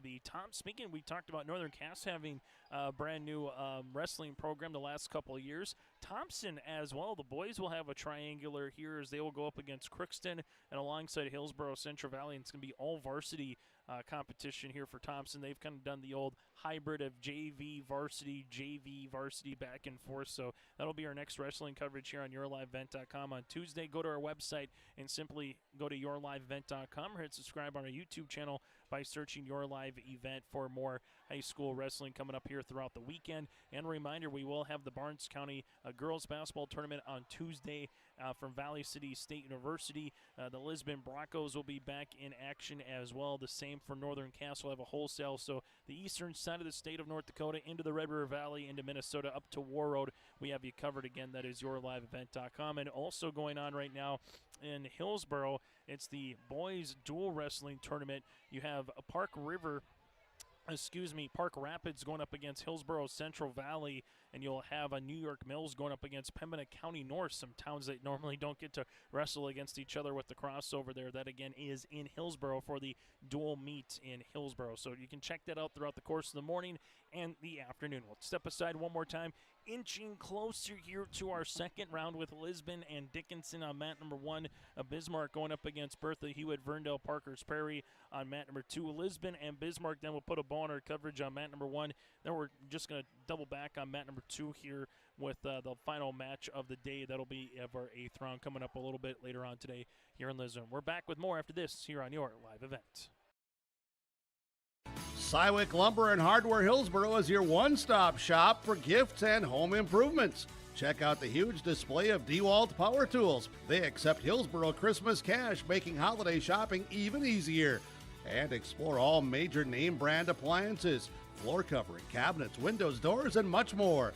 Find everything you need for all seasons, including this special holiday season when you shop at Cywick Lumber and Hardware Hillsborough, open Monday through Saturday. Stock Growers Bank is proud to celebrate 125 years of service, and they built a legacy of trust and commitment to the local communities. Loan Officer Wyatt Smith can help achieve your goals and grow your business with confidence. Here's Zach Maralt on his experience. We tried a few different lenders before purchasing our building, and we eventually ended up going to see Wyatt, who I already personally knew anyways. He made the purchasing process easy. We pretty much had an answer that day, pushed all our accounts there, and it's a great experience. Wallach Johnson Insurance is your friendly neighborhood team of qualified insurance professionals celebrating over 40 years of service. As an experienced independent insurance agency, they have access to highly rated insurance companies and can shop around to find you an affordable solution for farm, crop, business, home, and auto insurance. Visit them at one of their locations in Lisbon, Winter, or Rutland and get a free quote started today. For more information, go to nd-insure.com. From on-site farm repairs to maintaining the condition of your vehicle, trust the staff at Welton's Tire Service. They've served the Lisbon area since 1972, guaranteeing customer satisfaction and workmanship from farm equipment, tire services, and preventative vehicle maintenance. You'll find it all from affordable prices, free estimates, to their knowledgeable technicians answering any question. Welton's Tire Service is locally owned and located on Main Street in Lisbon. For information, go online to weltonstire.net or call 701-683-5136. West Main Pizza is now serving you from both Ada and Dilworth. The tradition of West Main Pizza continues after 30 years in Ada, and the Rail District location is now open in Dilworth. When you're in town or driving through the area, visit West Main Pizza. For specials, visit West Main Pizza Ada and Rail District Dilworth Facebook page. Both locations open daily at 11 a.m., serving the West Main Pizza menu items you enjoy. West Main Pizza, Ada, and the Rail District in Dilworth. Both are open to serve you daily. Sharing our heritage, sharing our future. Choosing the right bank for your financial needs can be challenging with the many choices available. Dakota Heritage Bank is pleased you're interested in knowing more about what they can do for you. The Dakota Heritage Bank community bank setting is a strong advantage they have over larger, less personal banks. Customers are more than account numbers, they are friends and neighbors. Working together, Dakota Heritage Bank, member FDIC, equal housing lender. Hey, welcome back here to the second day of the 2025 Lisbon Girls Dual Team Tournament. As we are dual coming up here on mat number 1, we have the Lisbon Broncos, currently 5-0 in the dual team tournament. They take on Dickinson Mavericks. The Mavericks at 4-1. Mavericks defeated in the 5th round, the opening round today, by Bismarck by a score of 57-18. The Broncos defeated West Fargo United by a score of 42-36. As we're starting out here in this duel on mat number 1, the Broncos pick up a forfeit to start this duel.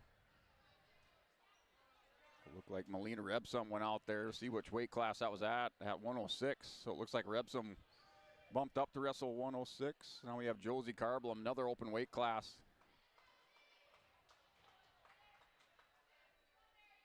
for Dickinson. So the Broncos will pick up 2 forfeits. They have the 12-0 lead.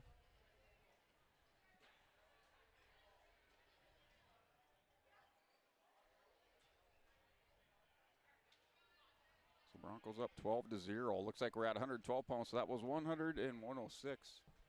Rebsum was at 106 and Rebsum was at 100. Carblum was at 106. We're here at 112 pounds. Addison Booman out there for the Broncos.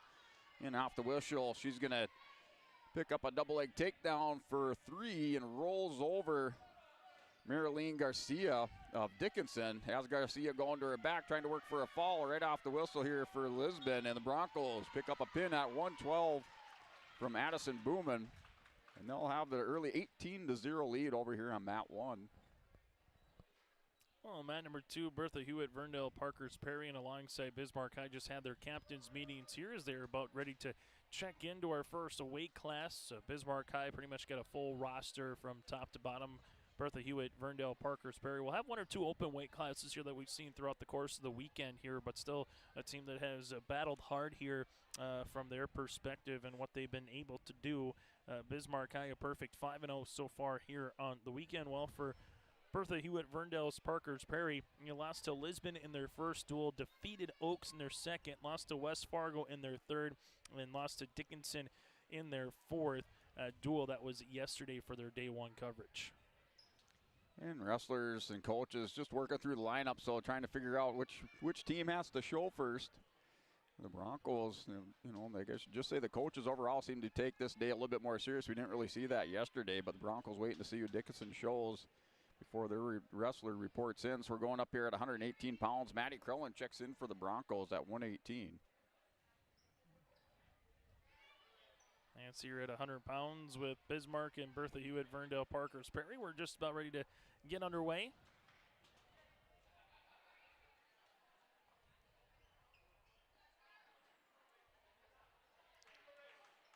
Well, match underway, 118 here. Maddie Crellin wrestling Regan Stravia. Stravia for Dickinson last year placed 6th at 112 pounds. He's wrestling Krellin for the Broncos. State qualifier last year at 112.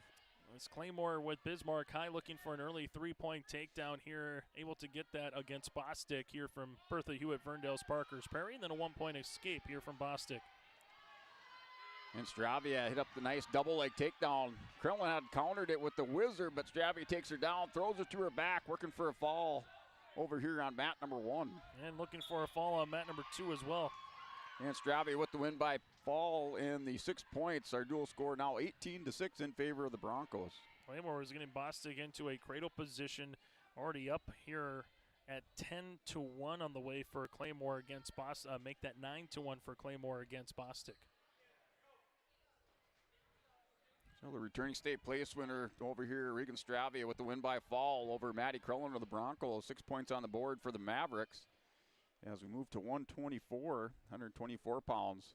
Cadence Golding out there for Lisbon on mat 1. And points continue to pile up here for Claymore with a 12-2 advantage. 50 seconds remaining here in the period as Claymore continues to work up top here against Bostic. This at 100 pounds on mat number 2. So Cadence Golding wrestling Emily Schilling. Golding goes out, throws the head and arm. She's on fire today as she has Schilling on her back, working for a fall. This thing's locked up tight in the pin. In 16 seconds for Cadence Golding over Emily Schilling of the Dickinson Mavericks. So Broncos now up 25-6. Well, on mat number 2 right now, Claymore up by 10, trying to roll Bostic over, get to a pinning combination. Able to do so, 12 seconds remaining in the first period. Winner via fall is Charlie Claymore for Bismarck High, and Bismarck High takes a 6-0 lead on the Bank North scoreboard here on the team dual side. So Golding with the 16-second pin. That's 24-6 is the dual score. So 24-6 our dual score over here on mat number 1. Golding over Schilling by fall in 16 seconds. Now here at 130 pounds, the Broncos have Adeline Hansen out here at 130.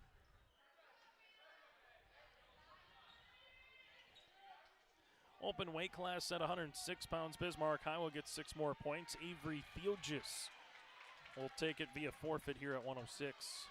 And 130 pounds, Hansen picks up the 3-point takedown. She's wrestling Brianna Erickson at Dickinson.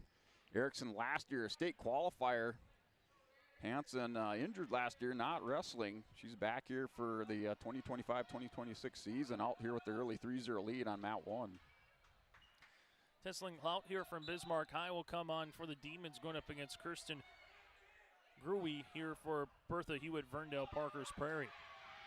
It's a 3-point takedown on the way for Kirsten here, for Kristen on the way here for Bertha Hewitt, Verndale Parkers Prairie. And Erickson up to her feet, tried to work the hands, not able to clear the hips as Hansen takes her back down to the far edge of the mat. She has the 3-0 lead over on mat 1, under 35 seconds remaining.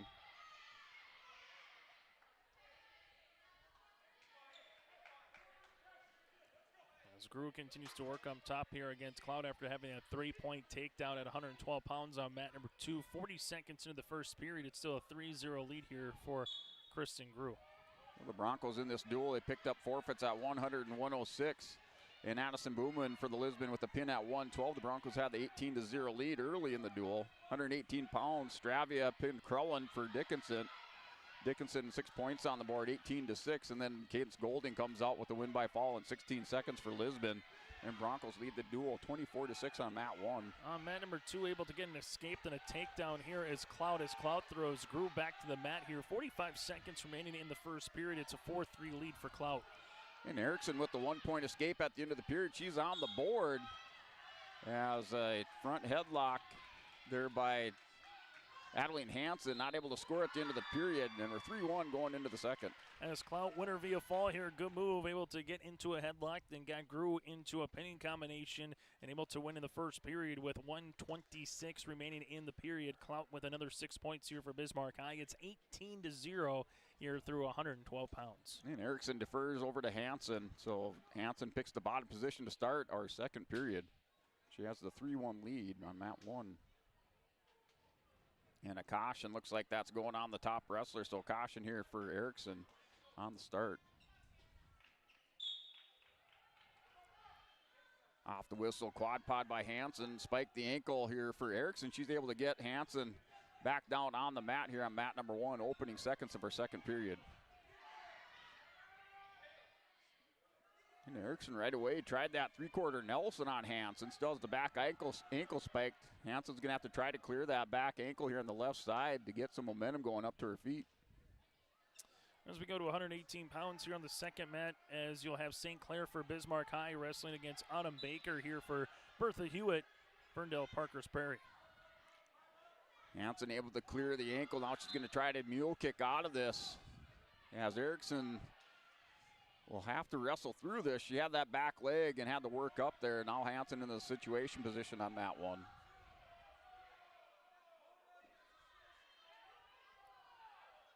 Back to some collar ties here and hand jousting the opening 20 seconds of the first period on mat number 2 between St. Clair and Becker. And we're still 3-1 on mat number 1 at 130 pounds. Hansen in the top position. No escape, no points awarded. She's going to have to go back down to the bottom there, not able to get a point. She was in that top position of the situation, but goes back to the bottom on the restart. Looking for a throw was St. Clair. Able to break it off was Becker. Still nothing granted in terms of a takedown, but there it is. Finishing off the move is St. Clair working at the edge of the mat. Up by 3 and trying to get into a penny combination and see if she can roll Becker over here. But Becker does a good job on the 2-point reversal. Now she works up top, down by 1. Yeah, nice escape there for Hansen, but after she hit the escape, she turned around, stood straight up, and Erickson took advantage of that. Hit the nice double leg blast double on Hansen. Takes her down. We were tied up at 4, or excuse me, it's 5-4. Hansen's working on a takedown. She has the 5-4 lead, scores the takedown, now up 8-4 here on mat number 1. Mat number 2 continuing to work up top as Becker. She is down 3-2. She got the 2-point reversal and trying to see if she can get St. Clair across. Well, St. Clair right now trying to maybe get a 2-point reversal in her own right, currently continuing to work with 20 seconds remaining in the first period. We have 13 seconds remaining in our second period. Hansen now up with the 8-4 lead. We're in a Dakota Heritage Bank timeout over here on mat number 1 with some more blood time. Back to mat number 2, currently trying to see to get that arm bar across here is Becker. Becker trying to roll St. Clair over, now gets into a penny combination. He's going to get near fall points. 3 seconds with 2 seconds with 1 second. Winner via fall with 0.5 remaining in the period. Autumn Becker from Bertha Hewitt, Ferndale Parker's Prairie. Winner via fall here and gets 6 points up on the board. Still in that Dakota Heritage Bank timeout, cleaning up some blood on the mat. This match right now, back and forth battle between Erickson and Hansen. 8-4 is your score. Hansen with the lead over Erickson.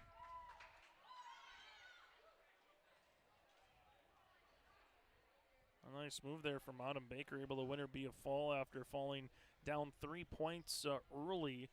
That's again at 118 pounds. 124 pounds, it'll be winner via forfeit here. So Braylon Pfaff from Bismarck High will take 6 more points up on that Bank North scoreboard to make it 24-6 here on the way for Bismarck High.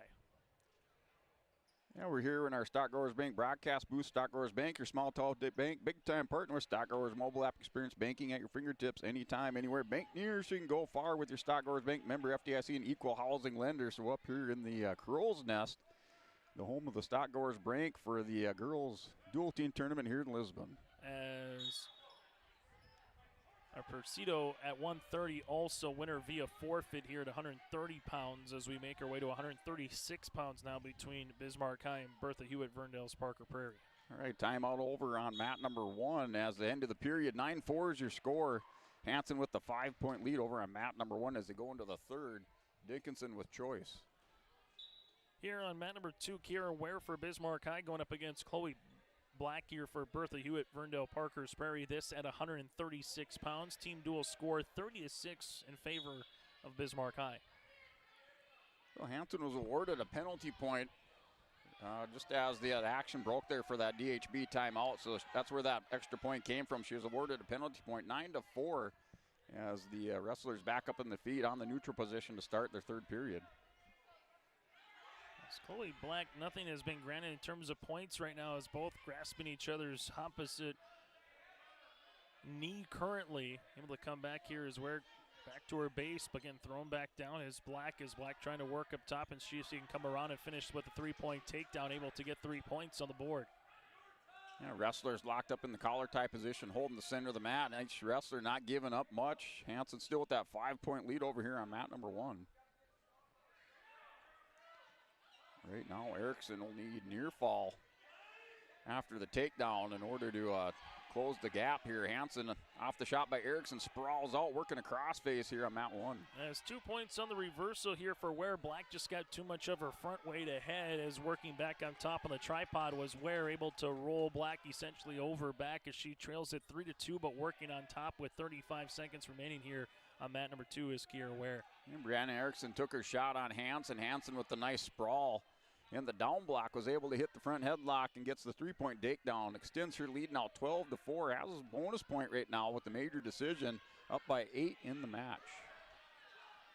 15 seconds remaining on mat number 2 as Kiera Ware trying to see if she can get Chloe Black to roll over and try to be a winner via fall here as she continues to work at the edge of the mat. Black doing a good job. A little bit more of that defensive wrestler looking at the time as we're making our way to period number 2. It's 3-2 in favor of Black. Yeah, Hansen keeps the pressure here on Erickson. Erickson tries to get up. Hansen has a screwdriver locked up. Hansen just wants to keep Erickson buried down in the mat, not give up this point, and she'll pick up the major decision win. The 12-4 victory. The Broncos 4 more points on the board, go up 28-6. Period number 2 begins here with Black and Ware into a neutral position. Going back from Bertha Hewitt, Verndale, Parker Sperry again with that 3-point takedown in the first period is the difference up on that board after a 2-point reversal with 40 seconds remaining in the period then by Kiera Ware. The Broncos extend their lead in this duel against Dickinson, 24-6. Major decision win by Hansen.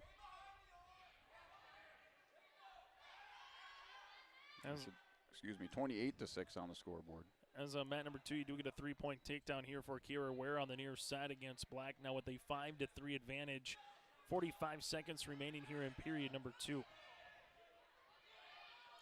So 136 wrestler showing out there for Dickinson. Here's Lila Gillespie for the Broncos, ready to do battle on mat number 1. And winner via fall. Ware was trying the same move to end the first period. It finally got Black to roll over across the mat there midway through the second period. Kiera Ware for Bismarck High. Winner via fall. And another 6 points goes up on that Bank North scoreboard. It's 36-6 Bismarck High. Yeah, here's Gillespie and Ava McIlvain from Dickinson. That match just underway on mat number 1. Wrestlers holding center of the mat. Collar tie shrugged off there by McIlvain. As we head to 142 pounds, Paige Baumgartner here for Bismarck High going up against Zoe Ellingson here for Bertha Hewitt. This one just ready to get underway on mat number 2 at 142 pounds. And Gillespie with the nice knee pick falls into a good takedown here on McIlvain. She goes up 3-0. She's going to go to work on the top over the shoulder. Gets up a little bit high. McIlvain takes advantage of that, grabs the leg on Gillespie. Baumgartner going to work with an early 3-point takedown. Went for a single leg shot, able to bring Zoe Ellingson down to the mat. So 3 points here early for Baumgartner from Bismarck High. Yeah, Gillespie up 3-0 in her match over on mat number 1. Still in the top position. Looks like she's trying to work around the top into a cradle position as McIlvain has the head to the knee. Gillespie a lot of pressure on top. Now breaks the hold here from McIlvain.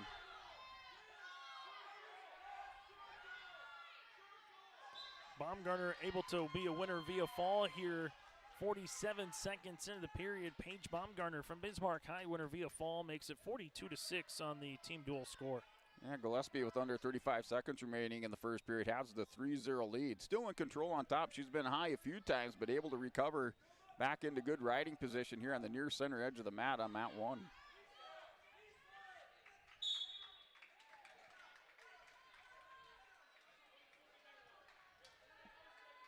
Wrestlers breaking the action as they're called out here on the near side of the mat. Back to the center for a restart with under 20 seconds remaining in the first period. Nice quad pod here by McIlvain.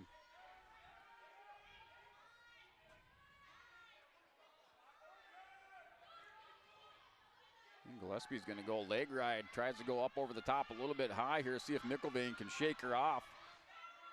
Final 5 seconds of the period. Gillespie still up 3-0 here on mat number 1 at 136 pounds.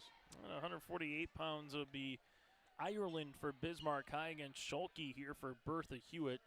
So Asia Schulke here for Bertha Hewitt against DJ Ireland here for Bismarck High. This will be at 148 pounds.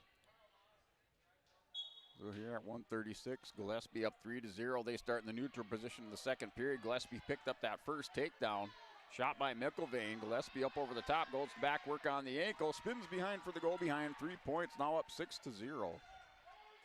Scholke gets a 3-point takedown here in the center of the mat, 30 seconds into the first period on mat number 2 at 148. Now trying to see if she can get Ireland into a cradle position and trying to get some backfall points, trying to set up that move currently right now.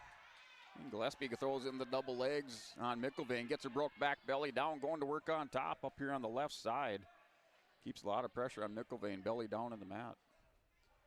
So working with that headlock across now, more back to a sprawled attempt here for Asia Scholke.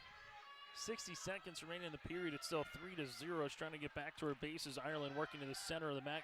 Might be called for a technical violation and grasping here. It will be 1 point on the way for Ireland. And McIlvain with the escape. Gillespie gets a little bit high there, so now 6-1. Wrestlers on their feet, under 55 seconds remaining in her second period. Gillespie leads by a score of 6-1. Shot by McIlvain on the outside here for a single leg shot.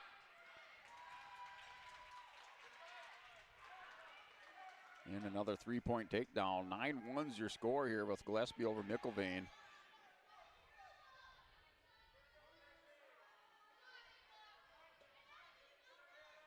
Working up top is Asia Scholke here, 3-1 with 30 seconds remaining in the period. As Ireland trying her best to get back to her base, and we saw Scholke trying to work the cradle her last time, trying to do the same here potentially. Going to close out the first period with 20 seconds remaining. So Gillespie collected that takedown with the 8-point lead. She's up 9-1. Looks she's trying to work a crossface on McIlvain. McIlvain doing a good job posting that outside leg, fighting out of this pinning combination that was set up by Gillespie as they're going to go into the second period. Gillespie has the 8-point lead. As we head to the second period on mat number 2, Scholke up by 2 over Ireland here at 148 pounds at 3-1. And Gillespie with choice to start the third period. She chooses the top position. She's picked up 3 takedowns in this match. For her 9 points, she's up 9-1. McIlvain off the whistle, quad pod's up. Gillespie gets her broke back down, back to the quad pod here for McIlvain on mat 1. Scholke will start in the top position here to begin period number 2 against Ireland. Ireland working back up top and then gets thrown back down to the mat.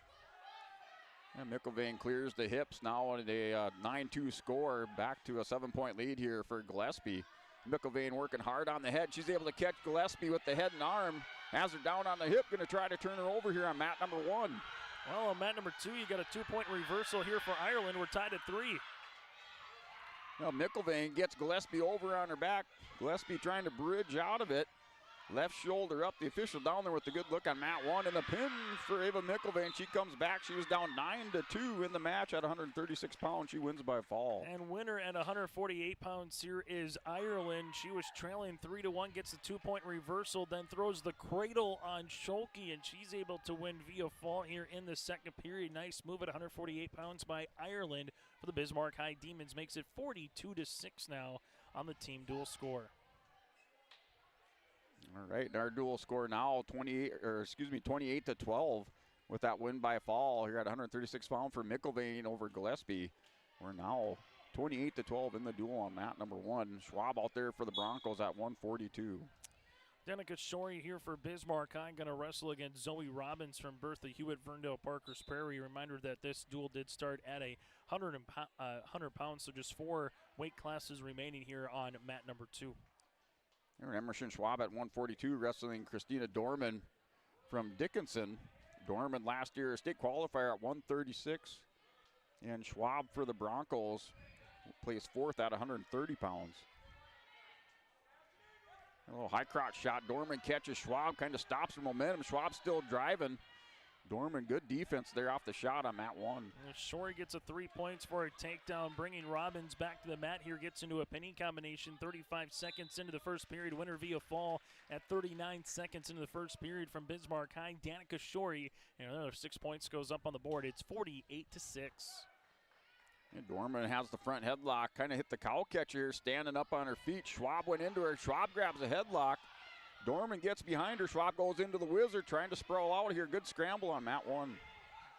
155 pounds again, Danica Shorey for Bismarck High as we make our way now to 170 pounds. Still have 190 and 250 remaining here on mat number 2. The Broncos with the 28-12 dual lead on the Bank North scoreboard. We're scoreless in this match between Schwab and Dorman. Good action back and forth so far here on mat 1.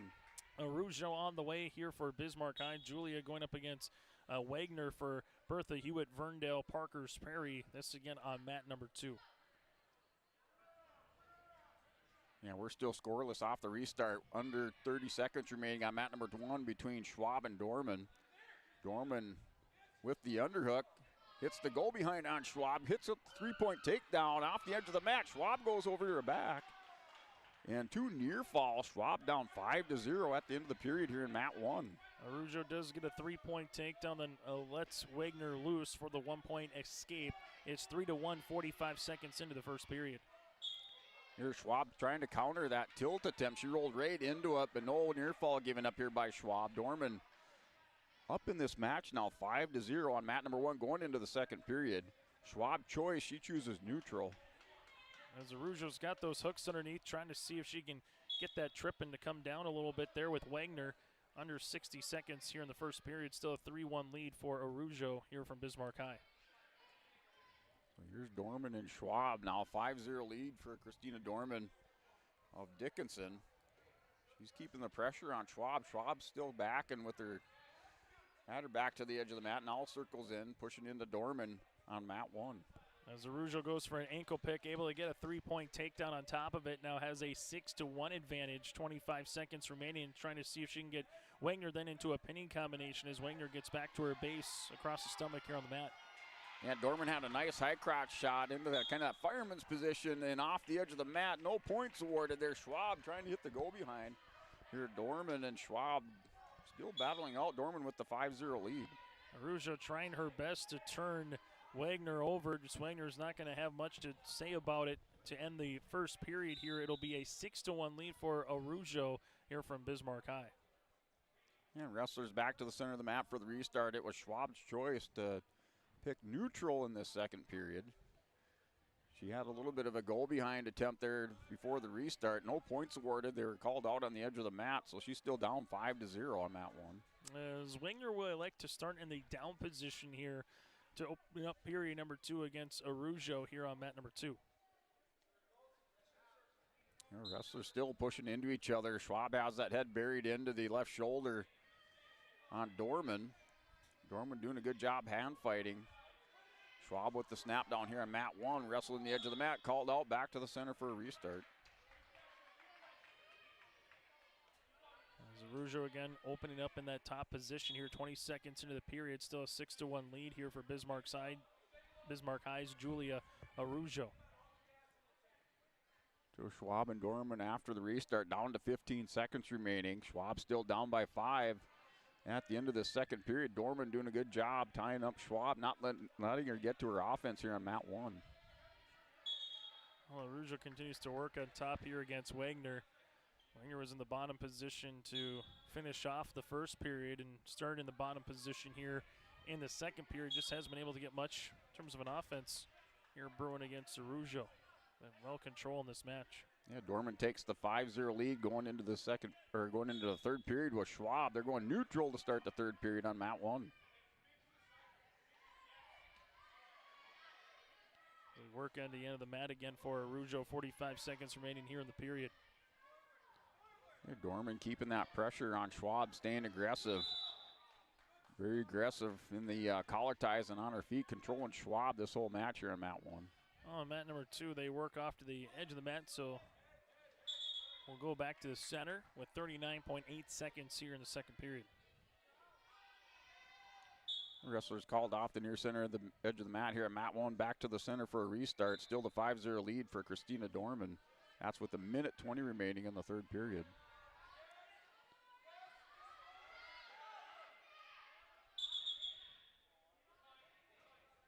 Wrestlers called out again. Schwab looking for a throw on Dorman. Dorman able to step out, get back to the center of the mat for the restart again on mat 1. As Arujo's trying her best to turn Wagner over, but Wagner's done a really good job here in this period, just collecting her base, not allowing Arujo to get her turned towards the back and get any back points are working here. As it looks like we're going to go to the third period. 6-1 Arujo with the advantage here, up by 5. Yeah, under a minute remaining now in this third period with Christina Dorman still up on Emerson Schwab. Schwab goes into Dorman, scores the takedown, but she still has some work to do. As it's the 5-0 lead, Schwab's going to have to let Dorman go. And the 1-point escape now, it's 6-3 the score. Schwab will have to take Dorman down and then keep her there.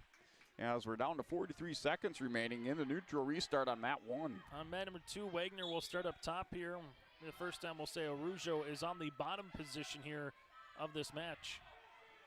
And Dorman staying aggressive, just going into Schwab.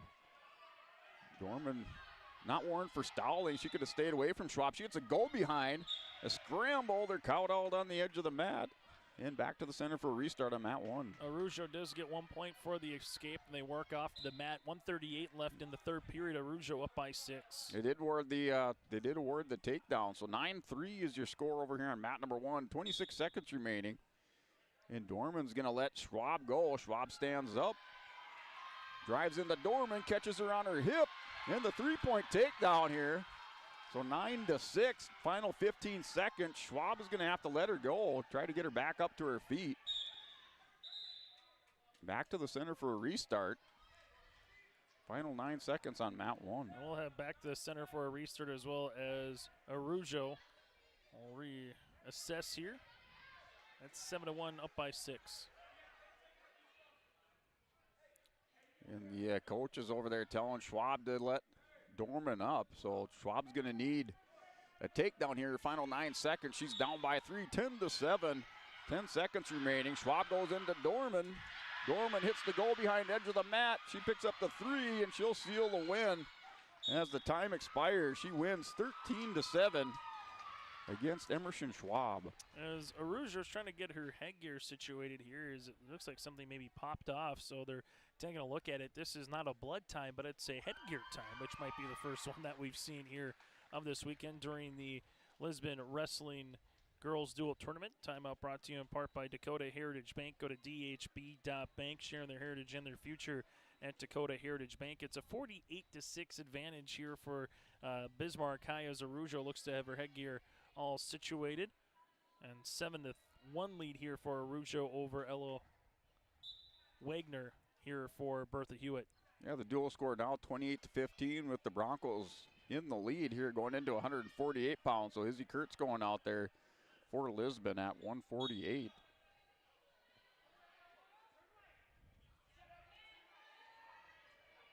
Kurtz wrestling Clancy Meyer from Dickinson.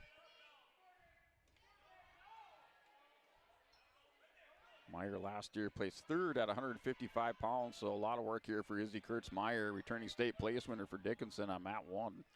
35 seconds remaining in the third period. Arujo going for a single leg shot. Wagner able to block it. Now Wagner works up top, down by 6. And we'll go back to a stall in a neutral position here with 30.1 seconds remaining in the third period. Yeah, Meyer has the armbar locked up, working for a fall over here on mat number 1. Minute 20 remaining. Kurt still fighting off her back, right shoulder up, trying to get back belly down on mat 1. On mat number 2, Arujo's been in control for most of the match. But give Wagner a lot of credit right now not to let Arujo really get any additional points outside of a takedown, a reversal. That's pretty much been about it here with this 7-1 advantage. Yeah, Clancy Meyer locks up a tight half Nelson on Kurtz, has her on the edge of the mat, still has the toe in. Has the near fall coming to her, working for the pin on mat 1. Able to win via decision here at 7-1. 3 more points going up on the board is Julia Arujo here for Bismarck High to make it 51-6 on the team dual side. And the near fall awarded now. Our score 7-0 over here on mat number 1. Meyer did a lot of work there, picked up the near fall. Back for more. The pin here for Clancy Meyer. 6 more points. We're 28-21 now. Dickinson closing the gap with Lisbon here on mat number 1. On mat number 2, Bertha Hewitt Verndale Parker's Prairie is open, so at 190, Bismarck High will take 6 additional points here for Christofferson. So Kinsley will take the 6 points, makes it 57-6. And it looks like we'll have another open weight class here at 250 as well. So your final on the team dual side on the Bank North scoreboard, Bismarck High over Bertha Hewitt, Verndale Parkers Prairie 63-6. We'll get to our Olson Accounting recap here in a moment, but at 250 pounds again locked for Bismarck High, able to take the additional 6 points. Again, your final 63-6 Bismarck High over Bertha Hewitt, Verndale Parkers Prairie. Yeah, we're still at 155 pounds over here on mat number 1. That dual score tightening up now, 28-21, the lead for Lisbon, as the Mavericks pick up wins at 136, 142, and 148. McIlvain at 136 was able to pick up a pin after being down to Gillespie. Then Dorman defeated Schwab by decision, and then that 148-pound, that was Meyer over Kurtz by fall. So we're score tightening up here on mat number 1. That's Veda Carblum out there for Lisbon. Isabel McDarris, she has the takedown, working for a cradle on Carblum. That's under a minute 30 remaining in the first period. Carblum belly down on the far side of the mat. Medeiros is up 3-0 on Carblum on mat 1.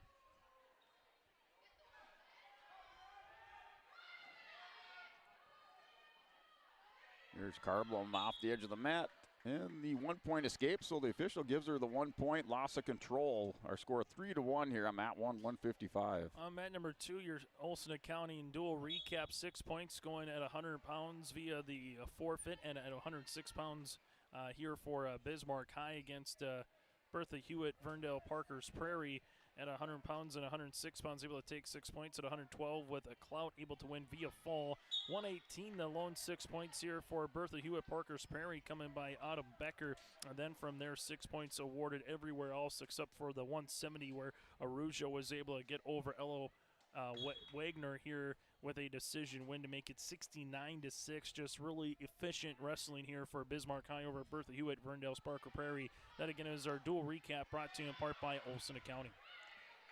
Here's Carblum. Carblum's going to pick up a takedown after she scored the escape off the edge of the mat. She goes up 4-3 in this duel with Isabel Medeiros and Dickinson. They're still in the first period with 42 seconds remaining. Back to the center for a restart. Medeiros will start bottom position. Carblum up by 1, 4-3. So off the whistle, Medeiros tries to knee slide up. Carblum's going to catch her with the cradle. A little bit out of position. She's going to try to step back around as she gets back in position. Now Medeiros with the escape on the edge of the mat with the 1 point. We're tied up at 4. As on mat number 2, they'll have some preliminary matches here for the Raiders and the Demons. We'll get to our Enbridge Energy Wrestler of the match here on mat number 2 as well. We're going to give it to Bertha Hewitt, Verndale Parkers Prairie. Autumn Baker at 118, winner via fall, just with 0.5 seconds remaining at 118. She is our bringing the energy. Autumn Becker here from Bertha Hewitt, our Energy Wrestler of the match on mat number 2.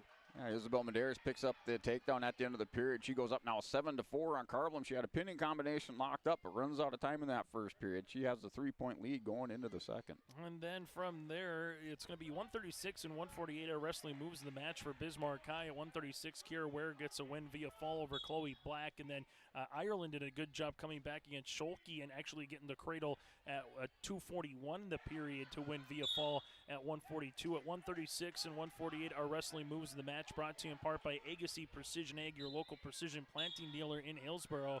Here, that was again between the Demons and the Raiders. All right, 155-pound action here on mat number 1. That's a 7-4 score.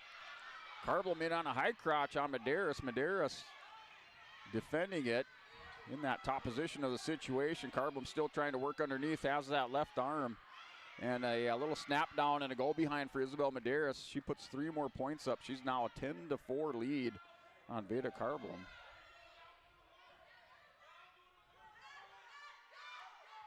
Medeiros reaches underneath, grabs the arm.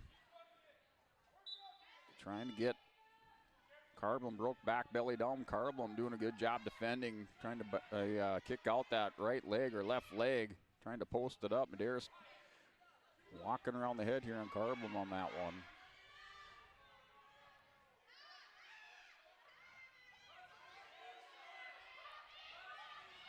And Medeiros just trying to bulldoze her over on Carblum. Has the arm captured underneath. Just has to lower the chest a little bit to get a little more leverage here. Now she has Carblum going over. Has her on the back. Looks flat in the pin here for Isabel Medeiros. And the 6 points. Now the 1 point lead in the duel, 28-27. The Broncos have the 1 point lead here with Dickinson. That's going into 170 pounds. Where that one was mat number 1. That might be her closest duel of the tournament. Lisbon just had a whale of a 1-2, Brent, just moments ago with West Fargo, as you saw West Fargo United win those last couple of heavier weights to get it within 6 points. Yeah, the Broncos at one point had the 24-6 lead, and now they just have the lead by 1 here, 28-27 after that pin at 155. So here's Ava Carblum going out for Lisbon. She's going to wrestle Trista Hagenstad. So Carblum, state place winner for Lisbon. Hagenstad comes out looking for a head. Carblum going into Hagenstad. She's very aggressive here on Carblum. Carblum just has to settle down and wrestle her match here on mat number 1.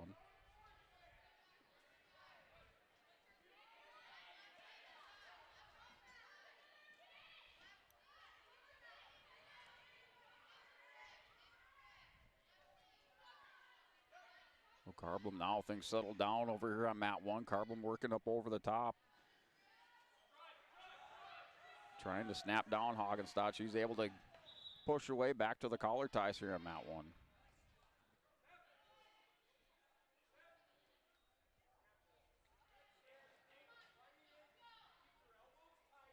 So Carblum back. Working collars, tries to go double collars. Hagenstad pushes away, goes back to the inside tie. Wrestlers still up on their feet, mat 1.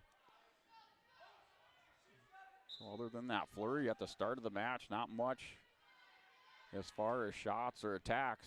Wrestlers just moving for a position or working for a position now on mat 1.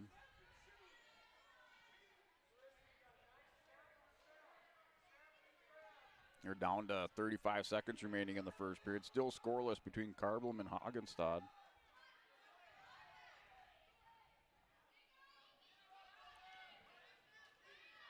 Hagenstad goes to the head.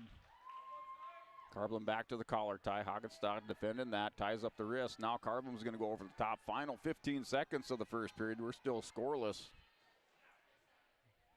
More collar ties and push and working the head position here on mat 1.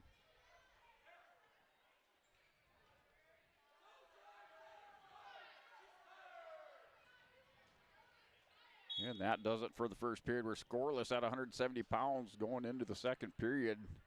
Carblum was choice. She'll defer over to Hagenstad. Hagenstad looks like she wants to choose top position, as we'll have a Dakota Heritage Bank timeout over here on mat number 1. And a reminder, coming up next will be Lisbon and Bismarck also on mat number 1 for the final duel that'll be on the first mat.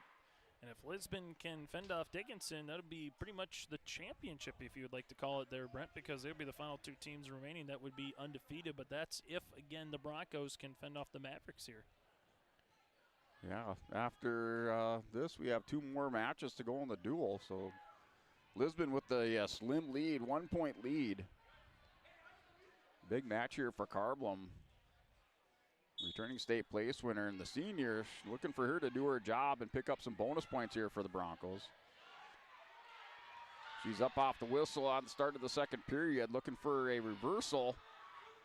Goes down the leg. Hagenstad does a good job defending that, kept her center of gravity, and was able to get Carblum back down. Carblum's going to have to regroup here with 1:35 remaining in the second period. Hagenstad able to drag Carblum back down on the mat. Still holding the center. Carblum's going to try to hit a little shoulder spin out of that, try to catch Hagenstad out of position. Now she stands back up, recovers. And looks like a clasping underneath.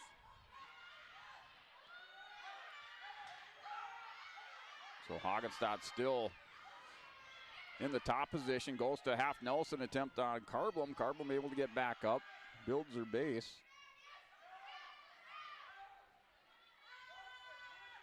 Hagenstad back into work in the half on the left side. Carblum's going to post the inside leg, tries to stand up, hip ice away. Hagenstad just staying active, keeping the pressure on Carblum and down on the mat.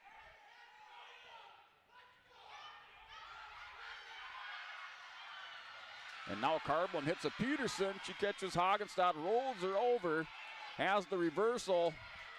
Had a pinning combination hooked up. Hagenstadt able to get back belly down. The 4 points for Carblum now with the 6-0 lead. She's there to recover with the final 20 seconds, working in the top position. She goes spirals on the wrist, working underneath here on the left side, goes back to the power half form in the back of the head on Hagenstadt.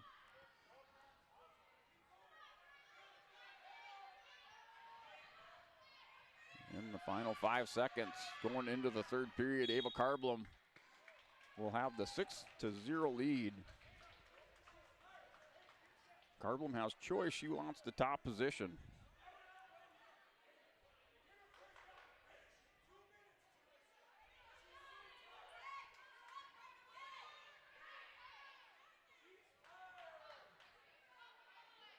So the Broncos with the 1 point lead in the duel. Carblum here on the restart in the top position. She goes with the chop and purchase. Slings Hagenstadt back around on the mat here. Now goes to the half Nelson, has it buried in. Hagenstadt did a good job, put the head up, looked away. Carblum's going to try the back or go back to the power half. Hagenstadt built their base. Carblum goes back to spiral the wrist here on mat 1.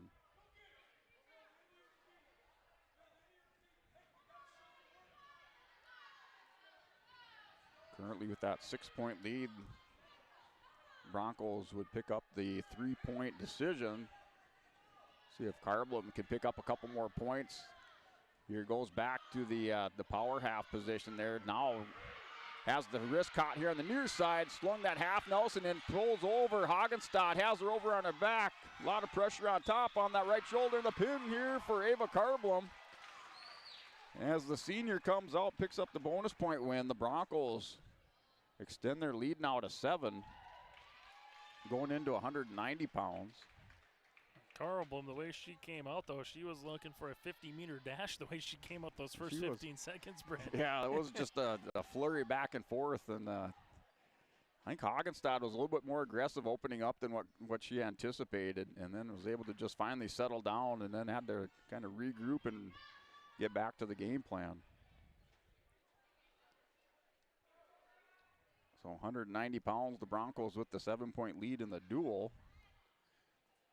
Up 34-27 over Dickinson.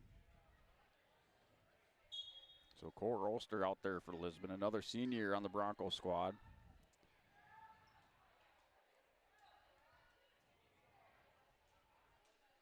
And she's wrestling Kendra Erickson from Dickinson.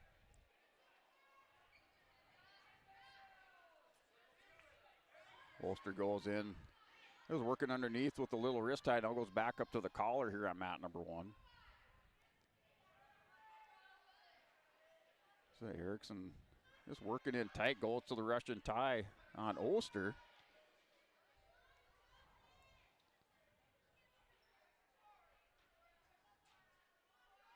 Oster now working on top, trying to snap down Erickson. Erickson with a little bit of height advantage as she swims over the top on Ulster. She's going to get around behind her. Still no points awarded. Here's Ulster able to get back down. Squares her hips up, reaches down, grabs a leg. Erickson going to try to snap down Ulster. Gets her hand on the mat, and that'll score the takedown. So the 3 points awarded for the takedown. Now arm spin attempt.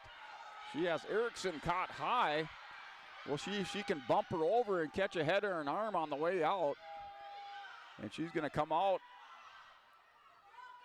If she can drive those legs, she's got to keep those legs driving and called for potentially dangerous. She will score the 1 point loss of control on Erickson. Now 3-1, the wrestlers back up on their feet for the restart with 39 seconds remaining.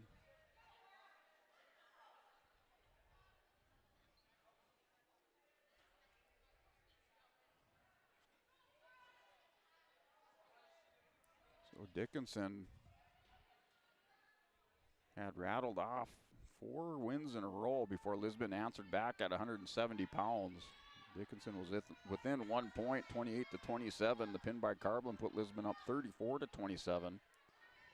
Here at 190, Kendra Erickson for Dickinson with the 1 point lead. She's up 3-1, picked up the takedown. Ulster with the escape here on the restart. End of the period, and it's a 2-point lead here for Kendra Erickson to start the second period. So not sure the officials going over there for a discussion with the official, so not sure if they're looking for a for the match score.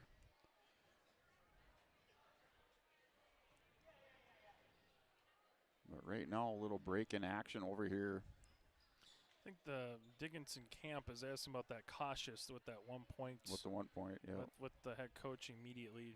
And I think what I could hear from up here, Brent, was asking how is it 1 point instead of maybe like an escape for 2, in terms of how that came to be when Oster was trying to, get out of it. How do you not give her, what was the rationale between the two? Okay.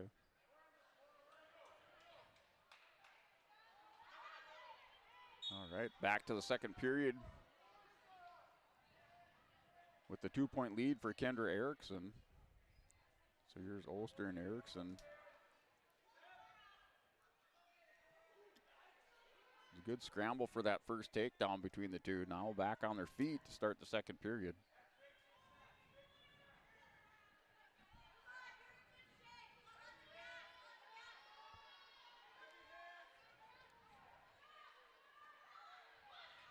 Here's Erickson, goes in, aggressive collar tie, double collars, returned by Oster.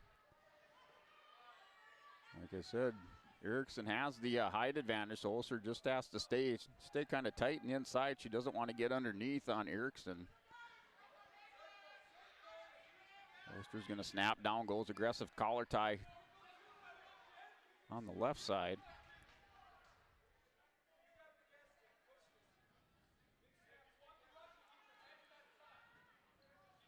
Wrestlers just holding center of the mat, still hand fighting back and forth, going to a Russian tie attempt by Erickson.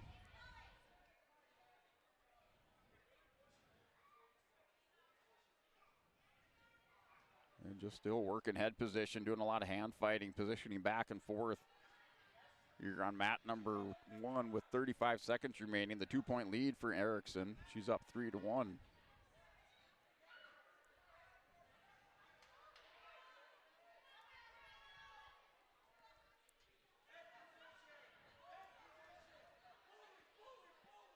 So final 15 seconds. Towel tapper comes out. Still the 2-point lead here for Kendra Erickson. Oster not able to get inside on Erickson in this period. Yeah, she'll take the 2-point. Kendra Erickson will take the 2-point lead into the third. Oster has choice. So she's going to take a Dakota Heritage Bank timeout for a little medical timeout over there on mat number 1. Well, on mat number 2, you can see South Border and West Fargo United. That'll be our final match on mat number 2, as these two teams haven't yet to meet in the dual tournament. So West Fargo and South Border will be getting underway here in a handful of moments here on mat number 2.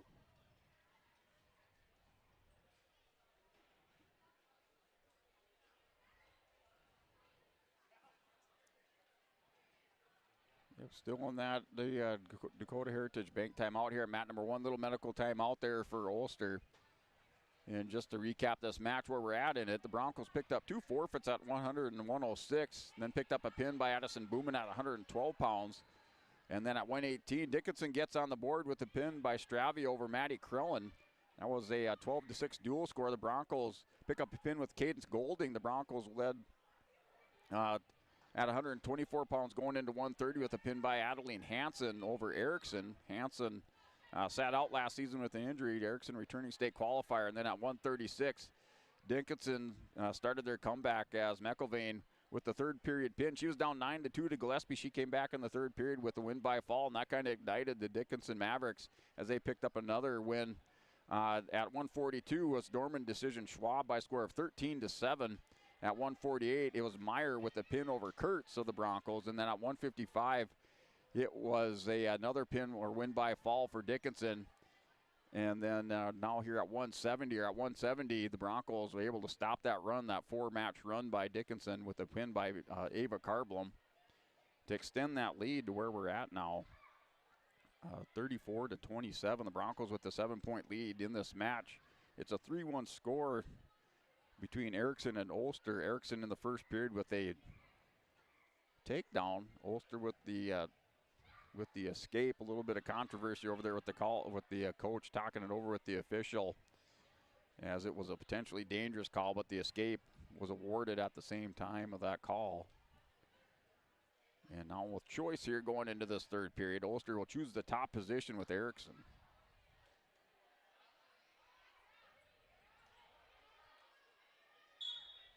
Here off the whistle, quick up on her feet, or to her feet, is Kendra Erickson. She's going to get up, breaks the grip.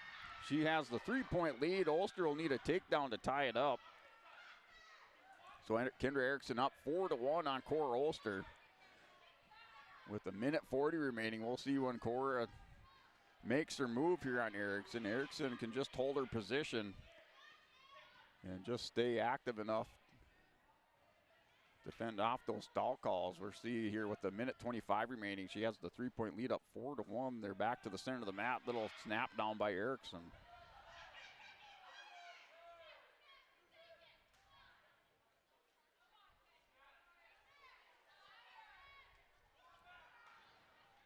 Now down to minute 10 remaining, still the 3-point lead here for Ulster and Erickson.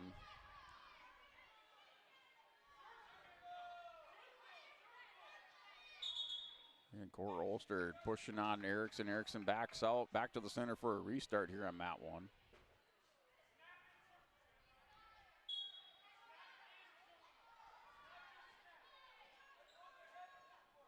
Right now, that's a 4-1 victory. Would be 3 points on the scoreboard for the dual team points. That'd be a 34-30 if the score holds as it is with 40 seconds remaining in the match. Erickson going in, trying to hit an arm drag on Cora Ulster. She'd pretty much seal the win here if she can get Cora down to the mat.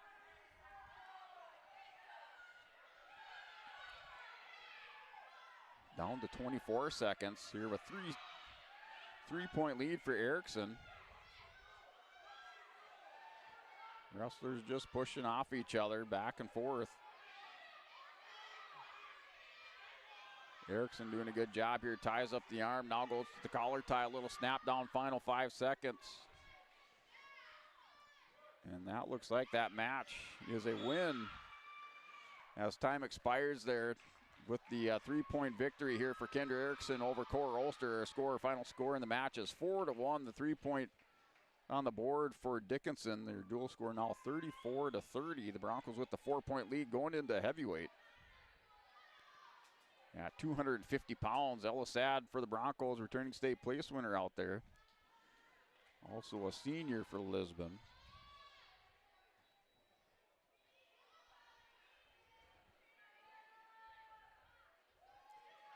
So it comes down, last match of this duel. This will decide it with the 4-point lead for the Broncos.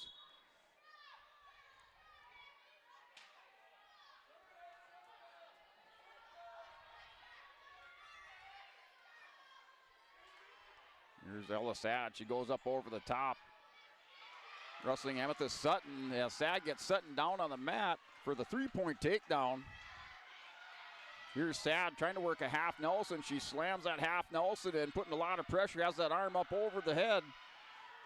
Grabs the legs, gonna try to throw her over.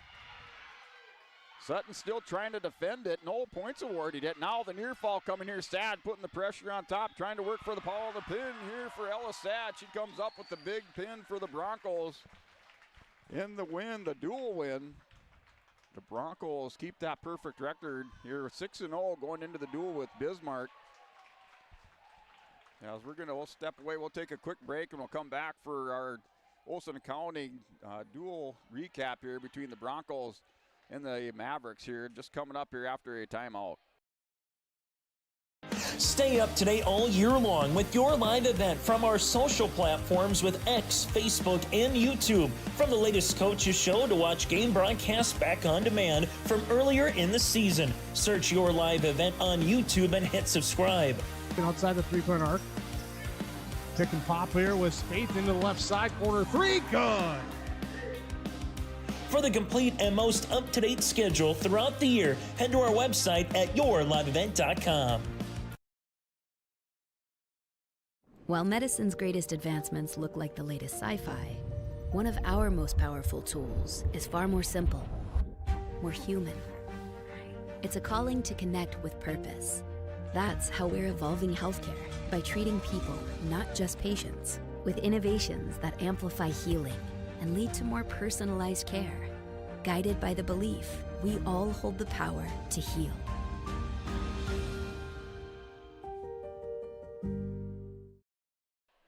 All right, welcome back here to the 2025 Lisbon Girls Dual Team Tournament. We're back here for Olson Accounting. Dual recap between Dickinson and the Lisbon Broncos. The Broncos come away with that dual team victory starting at 100 pounds. The Broncos picked up a forfeit at 100 pounds and then again at 106. So back-to-back forfeits for the Broncos. And then Addison Booman at 112 pounds would pick up a pin for Lisbon in 17 seconds. The Broncos had the 18-0 lead going into 118, and that's where Regan Stravia won by fall in 36 seconds over Maddie Krellen. So it was 18-6 your dual score going into 124, where Cadence Golding came up with a quick 16-second pin for the Broncos. So the Broncos with a couple quick pins in that, a 17-second and then a 16-second as teammate Cadence Golding with the 16-second fall put the Broncos up by a score of 24-6. And then Adeline Hansen at 130 would pick up a win by major decision over Brianna Erickson. 4 more points with the major decision win for the Broncos. And then at 136, Dickinson would put together 4 consecutive wins all the way up to 100 through 155 pounds, as it was Ava Vakelveen over Lila Gillespie by a fall from she was down by a score of 9-3. She came back with a win by fall in that in the third period. And then at 142, Christina Dorman over Emerson Schwab by decision, 13-7. 148 was Clancy Meyer over Izzy Kurtz by a fall in a minute 34. 155, Veda Carblum took down Isabel McKenna, so Lisbon answered back at 155, at 170 pounds, where it was Ava Carblum with the winner by fall. At 190 pounds, Dickinson would pick up another win, and then it was closed out here at 250 pounds with a pin by Ella Sad in the first period. So the Broncos go on to win that duel and stay perfect in the dual team tournament. They're 6-0, looking for the showdown here with Bismarck just coming up here in a few minutes. Looks like they do have a exhibition match going out here on mat number 1, as we'll get into our Enbridge Energy wrestler of the duel for Enbridge Energy. Life takes energy from EnbridgeEnergy.com for your career opportunities and bringing the energy in this match. And that's going to go out here at a 250 pounds for the Lisbon Broncos. They need some big points here to close out the win and seal the perfect record so far in this dual team tournament. That's going to go out for your Enbridge Energy wrestler of the duel to Ella Sad for the Lisbon Broncos.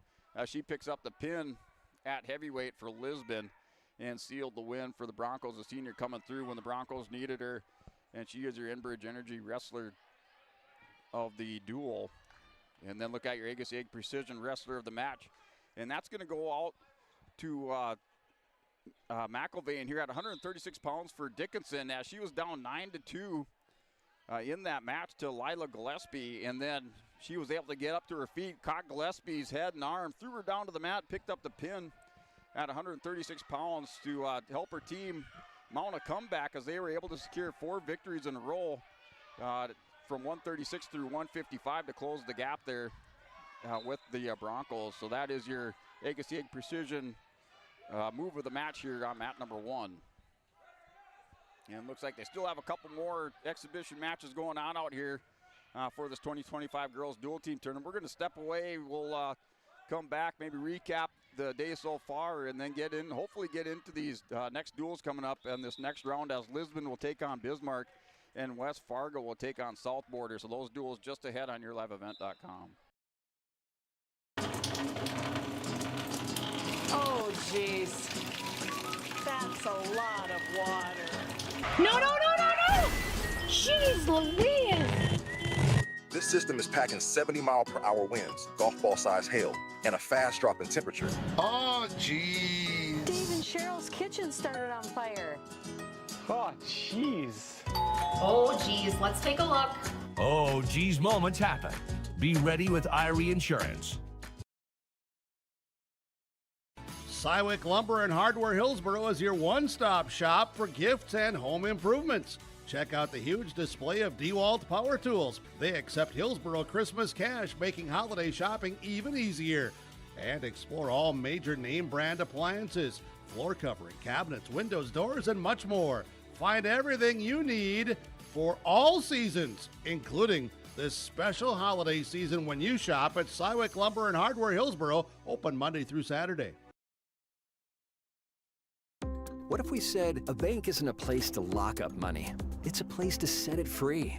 What if the point of banking wasn't to bank at all, but to put your ideas to work? What if your bank asked, what if, a little more? Well, what if we told you we do?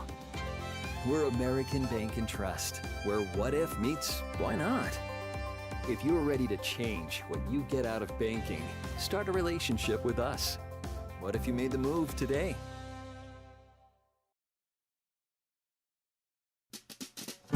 If you're thinking about updating your bathroom or kitchen, don't wait until the last minute. Planning is key. At Ada Building Center LLC on Highway 200 East Edge in Ada, you can check out the brand new displays with the latest in cabinets, countertops, and floor coverings. The Ada Building Center LLC team will guide you through designs and help you secure trusted contractors for the job. Stop today and start planning your remodel. 218-784-3661 or visit adabuildingcenter.com. Ada Building Center, your project starts here. Winter is coming. Are you ready? At Agassi Sales, we'll help you build the snow removal fleet you need now. With Hyundai Construction Equipment Snow Lease Program, you'll get flexible financing, low monthly rates, and even the option of 6 months on, 6 months off. Plus, every machine is backed by our certified service department. Call Agassi Sales at 888-836-4029 or visit agassisales.com. Agassi Sales, your partner for power and reliability. No job too big, no call too small. Bears Home Solutions handles it all. You need a bear in there, oh yeah. Keeping homes just right with expert care. Let our stars guide you when repairs scare. You need a bear in there. Check out bearshomesolutions.com. Give them the freedom to grow with the peace of mind of security and safety. Let me do my thing. So get ready, get up, get ready, yeah. America's Best Checking for students from Bell Bank makes it easy to let them do their thing. It's what it's all about. Visit www.bell.bank/student-checking to learn more. Or stop into a branch near you to open an account today. Let me do my thing. Bell Bank, member FDIC. For the last 25 years, Carlita Dietz at Berkshire Hathaway Home Services Premier Properties has been serving the real estate needs of Fargo-Moorhead and the surrounding communities. Whether you're buying, selling, or investing, Carlita is ready to help you evaluate the market and make the right choice for you. Take the first step into selling into your next home by calling Carlita Dietz at Berkshire Hathaway Home Services Premier Properties at 701-367-5918. Experienced, confident, qualified. Carlita Dietz. For trusted news, weather, and sports from your community, look to R&J Broadcasting Incorporated, KRJB, KRJM, and KKCQ Radio, and rjbroadcasting.com. Hear local voices from local radio with news and information from the area. Your information stations, KRJB, KRJM, and KKCQ Radio, and rjbroadcasting.com. Local voices from local radio. Growers, prepare your fields and yields against the wet conditions for 2025 and beyond with a drain tile project from Chad's Excavating out of Mayville. Drain tiling will improve and increase your yields and land values for years to come. Chad's Excavating provides free, detailed estimates, and with over 40 years of combined success, they provide professional installation and service. Call Chad today to prepare for your future and any questions that you might have. That's Chad's Excavating out of Mayville, helping farmers grow. All right, back here at the 2025 Lisbon Girls Dual Team Tournament as the exhibition matches have concluded here over on mat number 1. So it looks like the duel being set up here. Get ready to go for mat number 2. Yeah, mat number 2, you'll have West Fargo United and South Border as they're checking in everything here at 100 pounds. South Border and West Fargo United. These are two interesting teams, I think, once we get into February when it comes to some individual weight classes, but also from the team duel side of who's going to have a chance to make it to a state tournament. I think both, Brent, when it comes to this particular duel, have different areas where you say maybe circle West Fargo United as having a favor, but maybe South Border equally in their own right at a couple weight classes. So it should be a lot of fun as we make our way to 100 pounds here. Yeah, I think we've seen, at least in the tournament with West Fargo United, they're very strong at top. South Border good in the lower weight classes. Alyssa Ross here for West Fargo United going up against Sarah Schauer here for South Border, and they will give 3 points on the way here to West Fargo United. It's Alyssa Ross here for West Fargo United, again wrestling at 100 pounds. Final duel on mat number 2 here, and then you got one more on mat number 1 with Lisbon and Bismarck High. Brent Dick will have the call for you on that. Just a matter of how much time they give for Lisbon, as Bismarck was waiting for that duel to get wrapped up as they work off to the near side of the mat here with Alyssa Ross. So Alyssa Ross now will handle this one for West Fargo United, as she is up by 3, 40 seconds into the first period here on mat number 2. Sarah Schauer working underneath. West Fargo United so far here to this morning lost by 6 against the Lisbon Broncos. Had a round in between where they were just kind of sitting in the stands waiting to get back in action. And for South Border, they went up against Bertha Hewitt. Verndale Parker Sperry also had a match in between, as right now working her way into a pinning combination is Ross. Ross comes across here with 45 seconds left in the first period. Already has a 3-point advantage. Going to get some near fall points upcoming unless Schauer is unable to escape the grasp here of Ross. And there is a win via fall at 100 pounds. Alyssa Ross from West Fargo United gets 6 points on the Bank North scoreboard to take a 6-0 lead here at 100 pounds. Yeah, it looks like Matt finally cleared off over here on mat number 1 for Lisbon and Bismarck. That duel just upcoming on mat 1. And on mat number 2 here, we'll make our way through with both South Border and alongside West Fargo United. As South Border gets their wrestler to check in, and this might be a open weight class for West Fargo United, and it is. So South Border will take 6 points at 106 pounds. As Veda Hoffman will take 6 points, and we're tied at 6 apiece going to 112.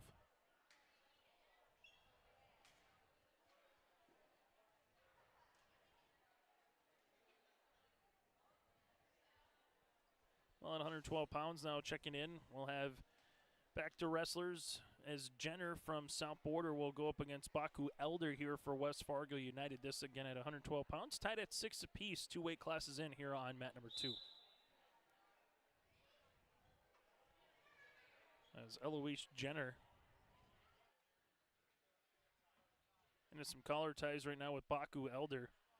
Also, Eloise, not necessarily a name you hear too often anymore. That might be a family name making its way through, which is always fun to kind of see that when you have different opportunities. As Jenner right now trying to get those double hooks, and doing a good job as Baku Elder working her way back, but she's trying to come across here and see if she can get the 3 points on a takedown 30 seconds into the period. Still scoreless here on mat number 2. As Jenner on the bottom of the mat right now, so you can bring Baku Elder up. Well, for Baku Elder, just kind of putting her weight right across, and we're going to get a clasping or a neutral, and we'll restart here in the middle, 50 seconds into the period.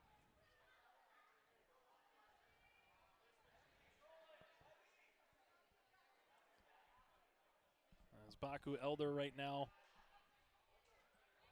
and some more taller guys here with Jenner.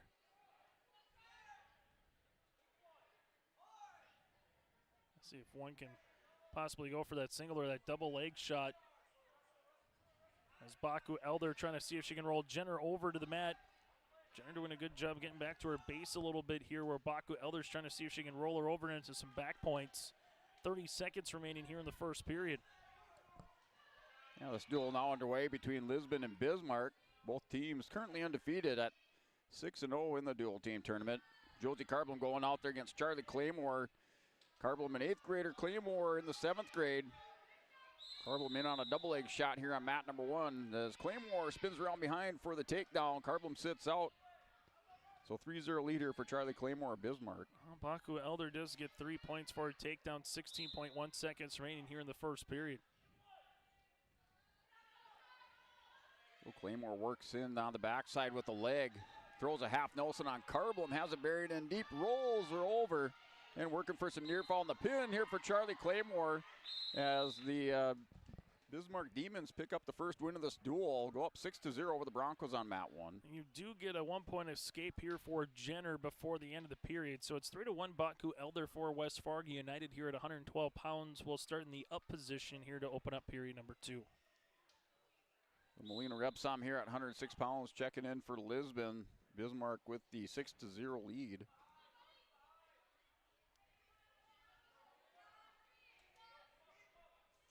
So back to her base here is Jenner. Jenner trying to see if she can get one more point for an escape again. Able to do so here. Now trails it 3-2. 1:40 remaining here in the second period.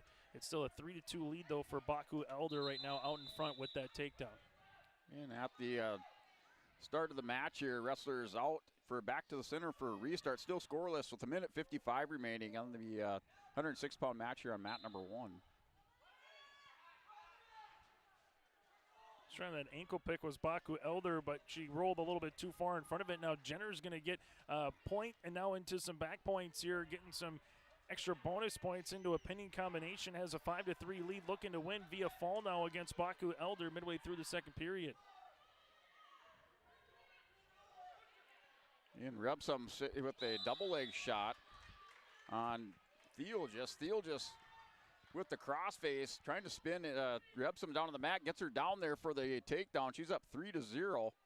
Repsom still has a hold of the leg, but the official did give up the 3 for the takedown, so Avery Theoljus up 3-0 on mat 1. Eloise Jenner does win via fall here in the second period over Baku Elder and gives South Border a 12-6 lead on the Bank North scoreboard here as we make our way now to 118 pounds. Natalie Carlson for West Fargo United will wrestle against Alyssa Nitschke here for South Border.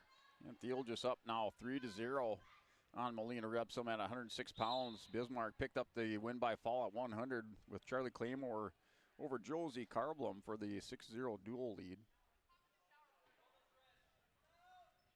And they're under 40 seconds remaining in the first period over here on mat number 1 with Theoljus still in control in the top position. Scoreless here, first 25 seconds in the first period on mat number 2 between Carlson and Nitschke. Both in their black singlets. The only difference is one says United across the front, the other one doesn't. Has the Mustang across the front here for South Border. Here, Theoljus locked up that far wrist on Repsom. Hard bat return. Repsom got up to her feet trying to counter that armbar attempt. Drugged back down to the mat with 5 seconds remaining. A 3-0 lead here for Avery Theoljus going into the second period.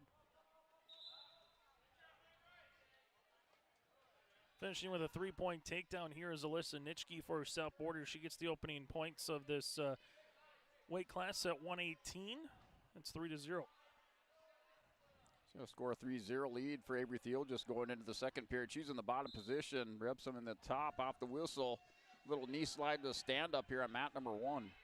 Nitschke working to some back points. She's going to get near fall points coming across, able to get back to her stomach. Here is Carlson. 3 points is going to be awarded, though, here for Nitschke as she leads it now 6-0. Theoljus was able to hit the stand-up, trying to clear the hip. Still no loss of control given up.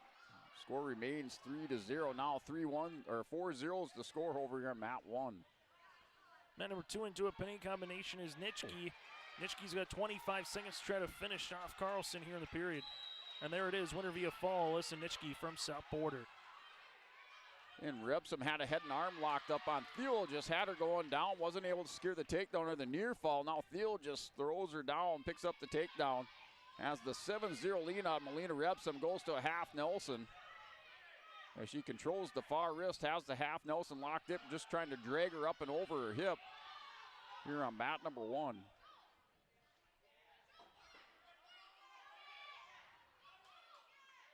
Steele just doing a good job, just trying to readjust on the half. She's able to drag up. Repsom throws her over the win by fall And back-to-back pins going for Bismarck as they pick up a fall here at 106 pounds. They're up 12-0 over the Broncos.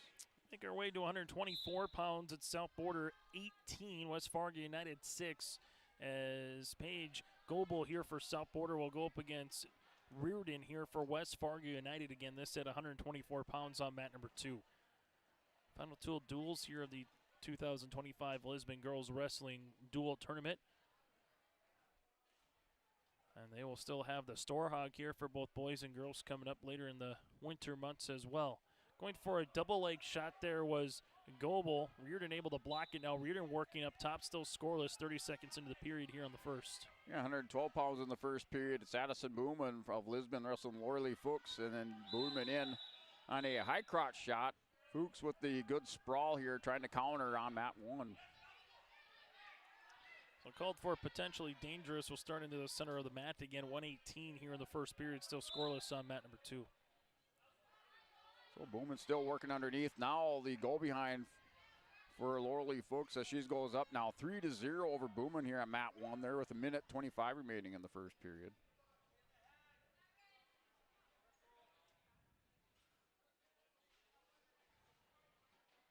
There's just some hand fighting right now between Goebel and Reardon between these two. 50 seconds remaining here in the first period. And down to 1:05 remaining in the first period over on mat number 1 with the 3-0 lead for Lorley Fuchs. She picks up the takedown. Right now she has the far wrist spiraled here on the left side. Booman tripods, quad pods up, gets to her feet, doing a little hand fighting, and she's ran out. Back to the center for a restart on mat 1. Mat number 2 under 30 seconds remaining. We're still scoreless here in the first period between Goebel and Reardon, but working on top right now is Reardon against Goebel. So he can come around and finish that move, but Goebel's got a good lock on that right knee right now on Reardon. Booman, little momentum there. Tried to post the inside leg, and quad pod was not able to get back up all the way to her feet. Returned back down to the mat with 30 seconds remaining. Still the 3-0 lead for Fuchs of Bismarck.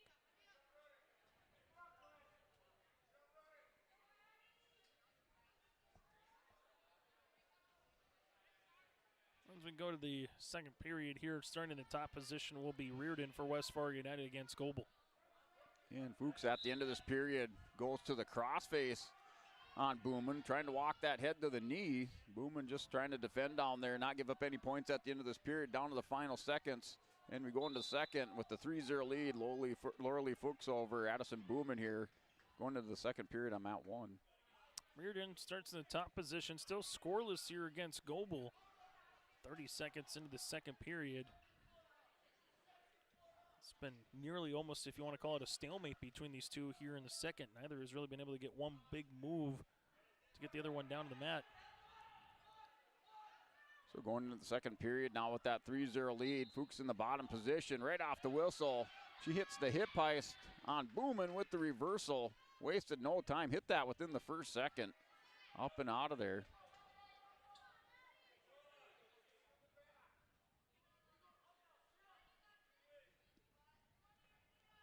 So Lorley Fuchs now up 5-0 with 1:35 remaining in the second period. This is at 112 pounds. Bismarck's picked up back-to-back pins by their 7th graders at 100 and 106 for the 12-0 dual lead. Under 45 seconds here in the second period is trying to get back to her base here is Goebel, but Reardon able to bring her back down to the mat. Reardon started in the top position here for the period, and she hasn't relinquished it yet, but the only thing is she hasn't scored either off of it. 30 seconds remaining here in the second period at 124 pounds on mat number 2.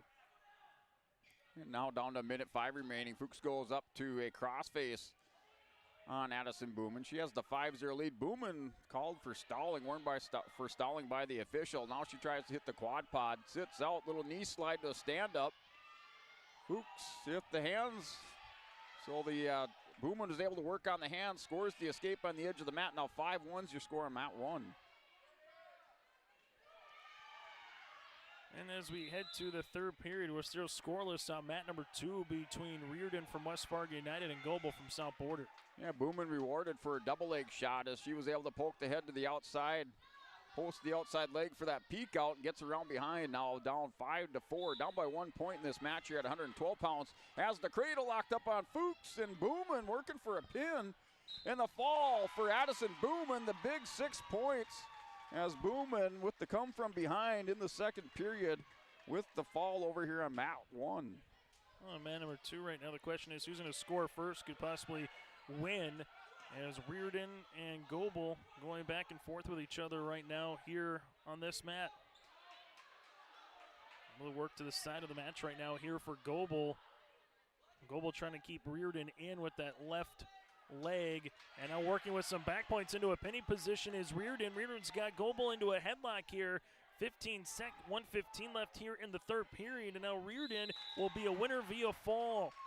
So Reardon able to get 6 points here for West Fargo United. It's now 18-12 South Border on the team dual score on your live event.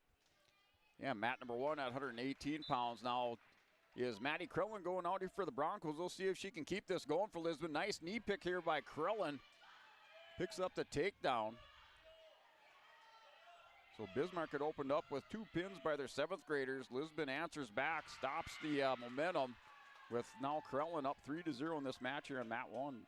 At 130 pounds, West Fargo United will be open, so Ava Litzy for South Border will be awarded 6 points. It's 24-12.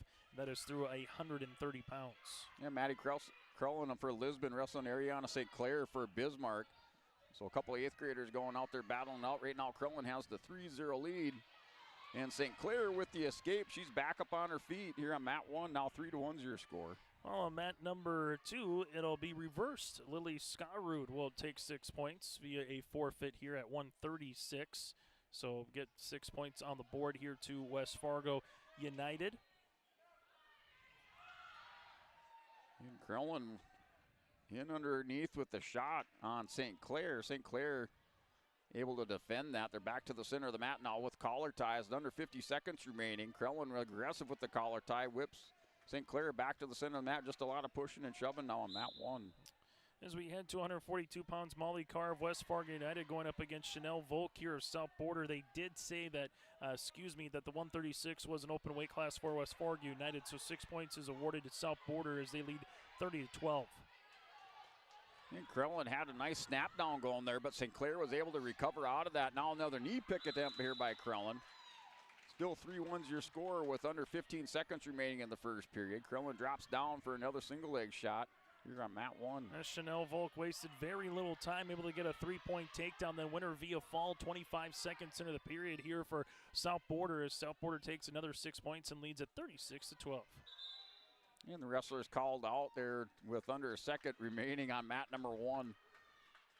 So they're back to the center, quick restart, and they'll go into the second period with the 3-1 lead for Maddie Krellin. South Border will take it at 148 as well with the open weight class here for West Fargo United. Melody Kubat will take the 6 points. It's now 42-12. So Bismarck St. Clair, she defers over to Krellin. Krellin chooses the bottom position to start the second period. And a caution here on St. Clair. Just has to reposition the hand across the midsection on the restart here at 118 pounds. Still the 3-1 lead for Krellin. Brindley Harch will take 6 points here at 155 pounds.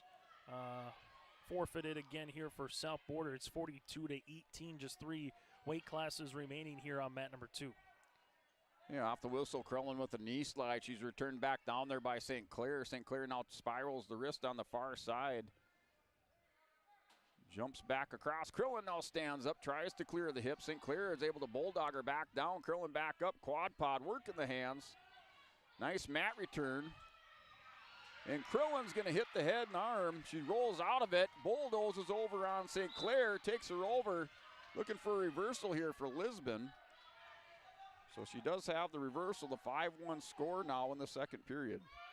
And 170 pounds, it'll be Reagan Ulmer for South Border going up against Gabriela Martinez here for West Fargo United. This one just getting underway at 170 pounds on mat number 2. So Krellin worked a couple half Nelsons, not able to get St. Clair moved, and then St. Clair stands up, breaks the hands. Now 5-2's your score. St. Clair with a couple of escapes here. 5-2's the score on mat 1. Number 2 just into some collar ties right now between these two. 30 seconds in. Trying to go for a double leg there was Ulmer. Martinez, though, does a good job with her weight and her base as they're nearly working to the edge of the mat. And Krellin goes double underhooks with the takedown. So had St. Clair caught on her hip, St. Clair did a good job recovering. She does give up the takedown, but no near fall. 8-2 is your score over on mat number 1.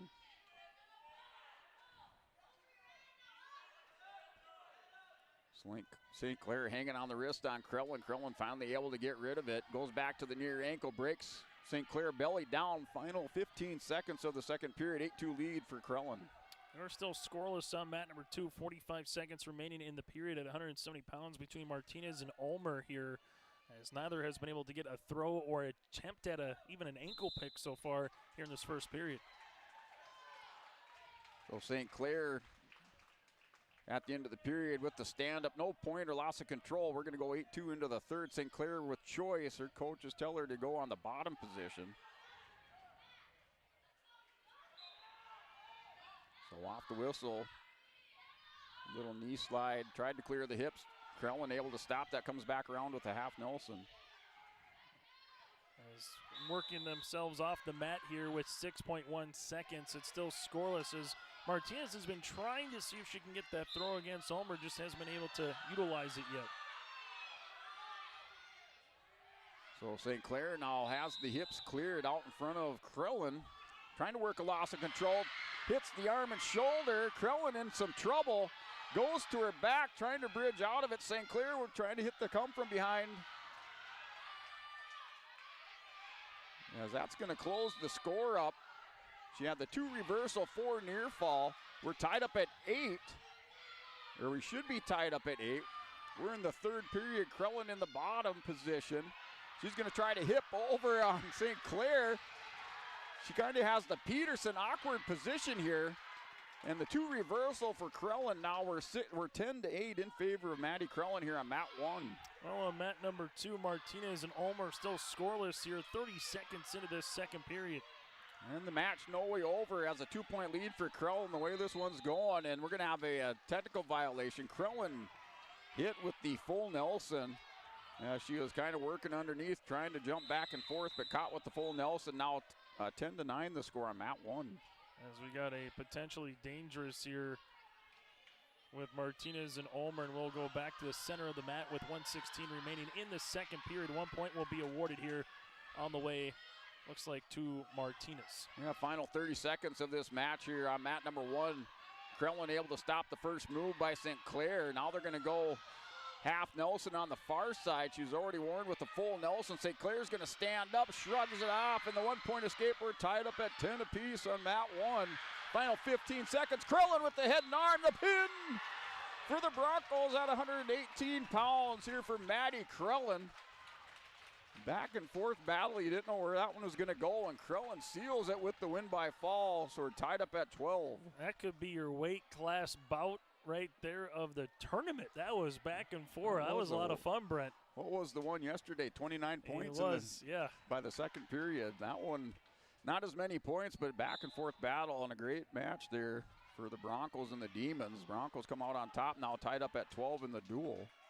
It was a Bank North, it was a blood time here on mat number 2, so no point awarded to Martinez, but there was a point awarded to Ulmer after the escape here to resume action on mat number 2. 60 seconds remaining in the period. Ulmer from South Border still with a 1-0 lead over Martinez here for West Fargo United as they've kind of been into some more collar ties here from the first and into the second period. So we're tied up in the duel here, and Adeline Hansen comes out the gate. She's fired up for the Broncos, looking to do her part here for the sophomore at 124 pounds. So she's wrestling Apercito from Bismarck. Natalie Shapiro Apercito. So that's a 5-1 lead now. Or excuse me, that's Cadence Golding. So just had her on there, 124. So Golding out here up 5-1. 15 seconds remaining in the second period on mat number 2. Still a 1-0 lead for Ulmer against Martinez. And Golding drops down. She's working that Russian tie and just hit a blast double off of that. The wrestlers go out right next to the scores table. Back to the center for a restart on mat 1. As they'll work to the edge of the mat with 1 second remaining here in the period. No points are going to be awarded as they work off the mat. And Golding works inside, just being patient, works the head and arm. She's going to step into it, the big throw with the headlock, working for a fall at 124 pounds here. Cadence Golding for the Broncos with 1:05 remaining in the first period. In the fall here for Lisbon and Cadence Golding, and the Broncos will take the lead with the pin 18-12 over Bismarck. And here on mat number 2, these two are pretty much looking at the mirror to each other with how they want to wrestle with Martinez and Ulmer. It's still a 1-0 lead for Ulmer from South Border, 1:40 remaining in the third period. Your team duel score, South Border 14, West Fargo United 18. So the Broncos go down now to 130, or up to 130 pounds. And Adeline Hansen coming out here for Lisbon. She wrestles Maggie Thielgis of Bismarck, both sophomores. Broncos with this dual lead now 18-12 with that win by fall for Golding. Broncos with back-to-back pins at 118 and 124. Martinez down by 1 with 60 seconds remaining here on mat number 2. Will need to get a throw, something to go her way for a takedown. Well, for Ulmer, she will gladly continue to be in these collar ties here for the remainder of this third period, up by 1. So I just have to correct that. That's back-to-back-to-back pins. So 3 pins in a row for the Broncos with their 18 points. And Bismarck picked up 2 pins at 100 and 106 from their 7th graders. Broncos answer back now with 3 pins in the row of their own. Here at 130 pounds, Hansen wrestling Thielgis. 30 seconds remaining. Martinez needs to try to get a takedown here while you have Ulmer for the escape. It's the only point between these two. And Thielgis and Hansen locked up, still kind of working inside there, working collar ties. Aggressive collar ties by both wrestlers.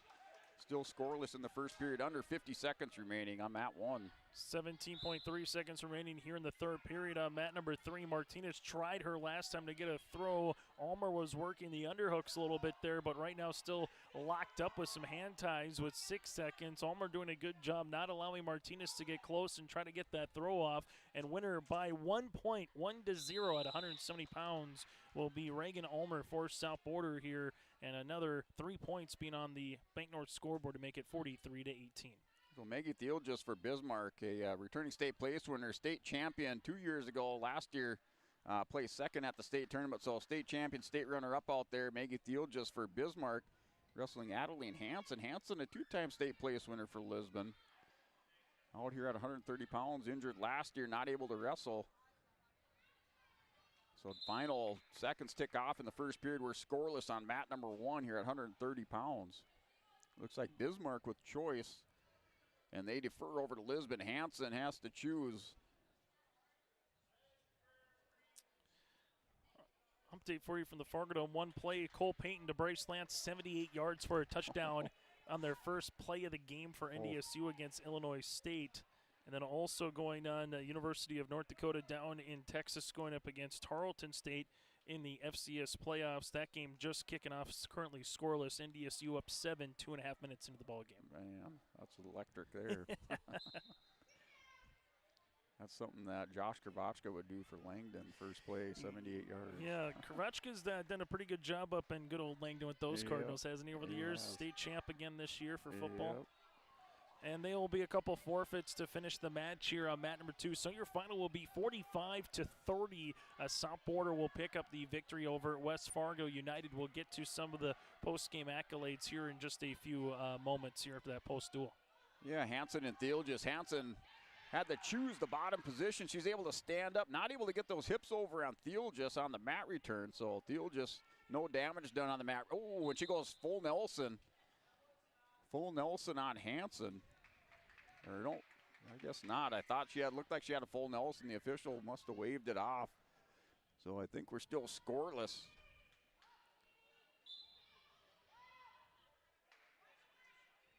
Back to the center for a restart here on mat number 1 between Thielgis and Adeline Hansen. Hansen was deferred choice. She chose bottom with the 1:05 remaining in the second period.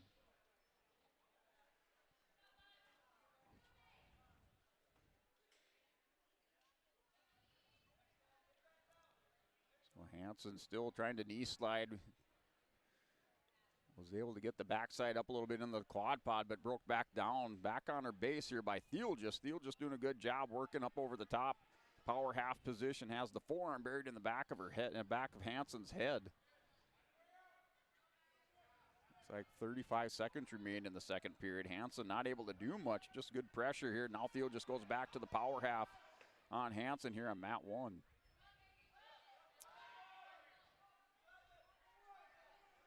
Hansen able to get that leg. Thiel just a little bit high. She's trying to work that half, put a lot of pressure on Hansen, broke her belly down here on mat 1. Final 15 seconds. We're still scoreless between Theelgis and Adeline Hansen.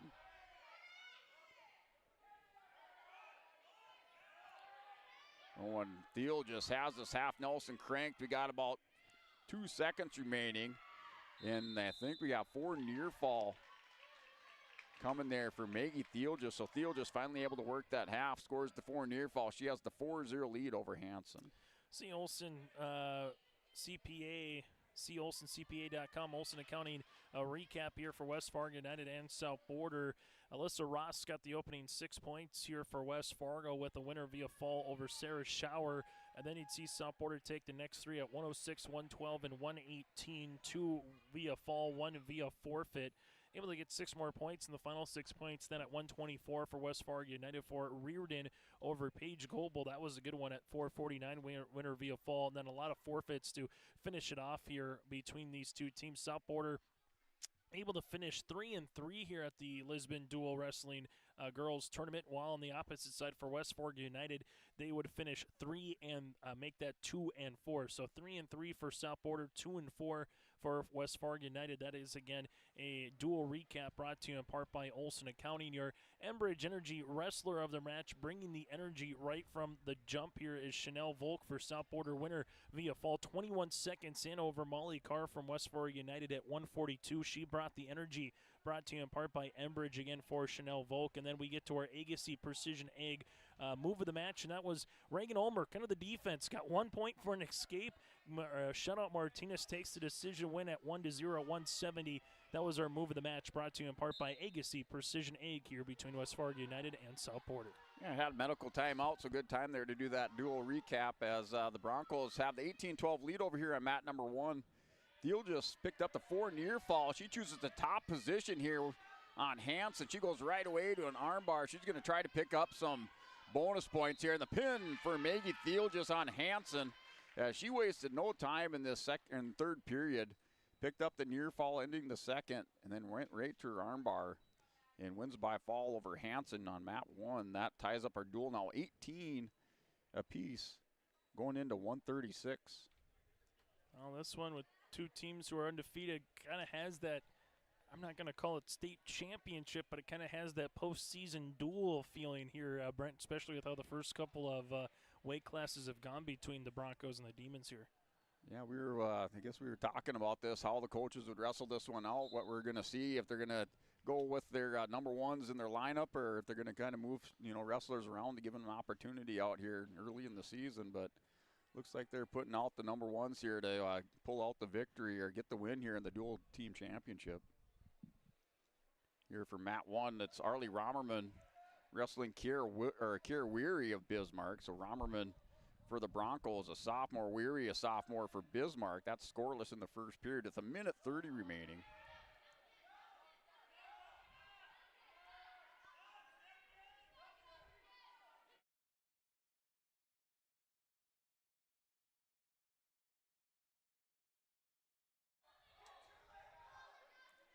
All right, and Weary able to get Romerman over on her back. The Demons trying to take the lead in this duel. They're down, or they were down to the Broncos, 18-12 now.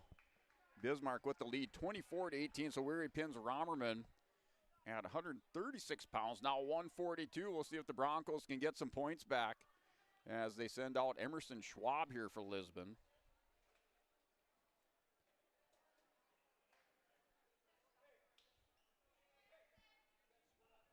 So Schwab going out for the Broncos. Broncos now down 24-18.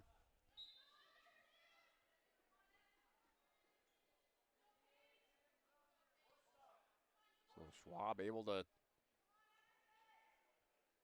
work the center of the mat, goes for a little hand tie, working the head.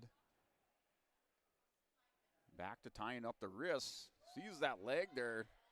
Maybe a little bit of a decoy, but Schwab went down for the single leg shot, catches the head. So we got a scramble going. Let's see who's going to come out on top of the Schwab. Has the momentum and the leverage. We're going to see if she can score with the 3 takedown.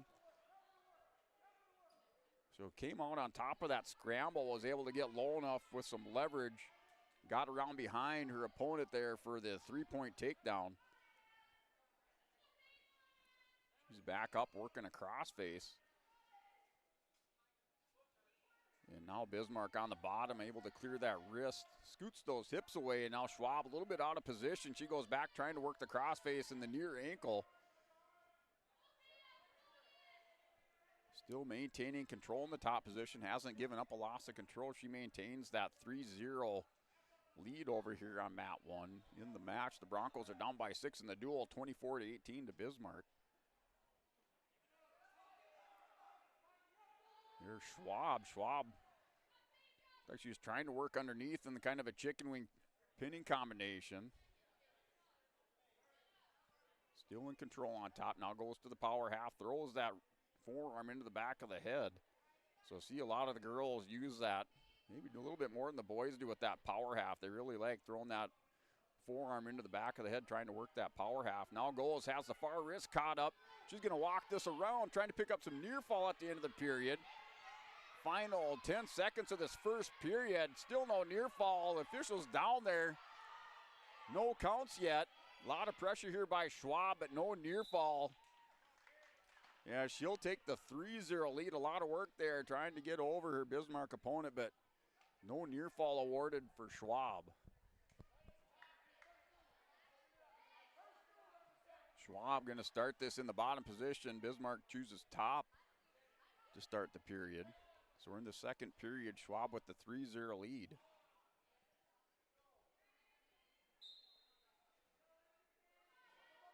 So here's Schwab.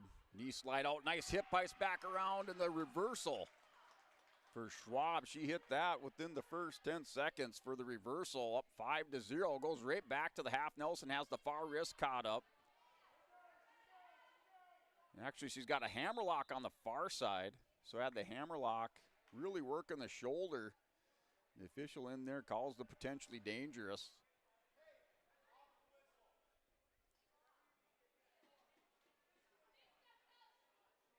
But Schwab working the hammerlock on the near side, wings up that far side. Had some success with it at the end of the first period. She's going to go back to it again. Hits the chop and purchase as it arm pulled back across underneath. Really trying to stack up her Bismarck opponent here now with the 5-0 lead. Goes to the screwdriver, trying to walk around the head here and drag her over. Schwab back around, kind of does the helicopter back around now. Yeah, she's a little bit high and out of position. Down to a minute remaining in the first period, or in the second period. Schwab's up 5-0. Back in position, riding behind. Goes back to work underneath. 2-on-1 ride here by Schwab. Keeps her opponent broke belly down in the center of the mat.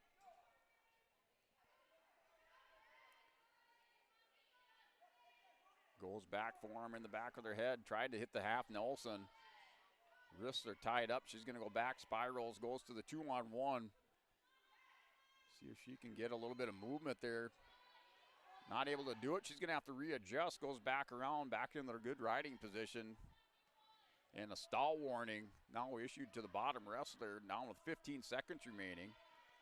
Here's Schwab doing a good job, really working the shoulders and the arms. Down to 10 seconds remaining. Goes back to that power half. Just a brutal ride here.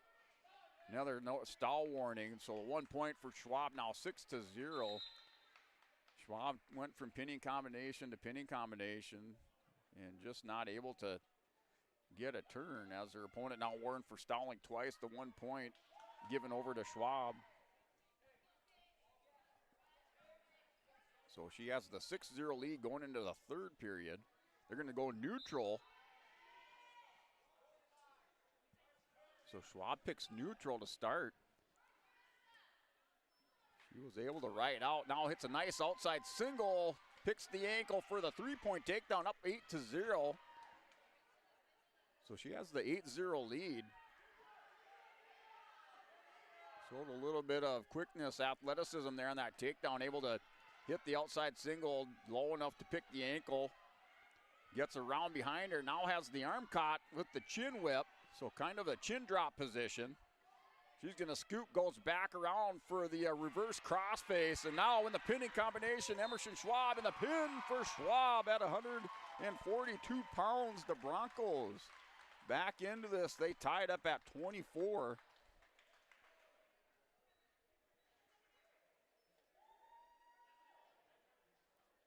So Schwab with the pin.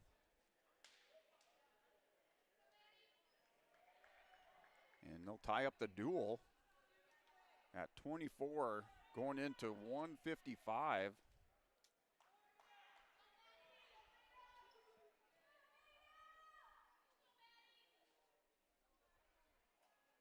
Or excuse me, going into 148. So Carblum down here at 148.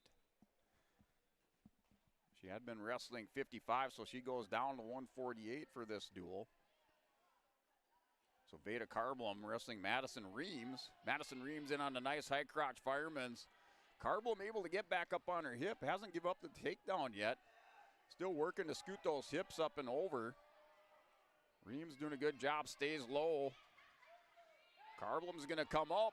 Still trying to scoot the hips. We'll see who wins this battle. Leverage right now going to Reams as she's able to secure that takedown. Goes up 3-0.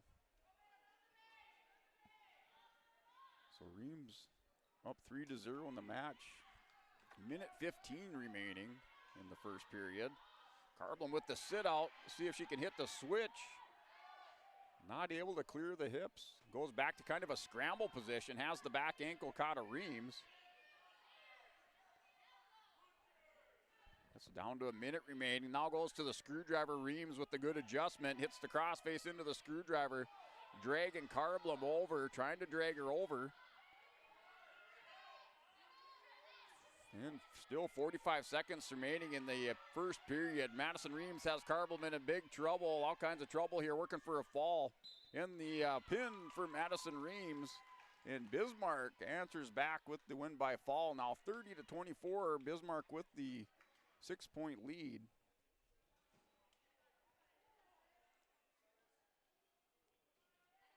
So we're going now to 155.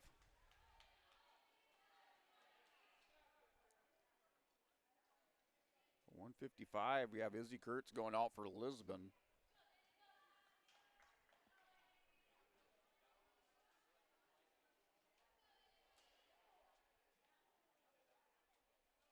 So Kurtz wrestling Danica Shorey for Bismarck.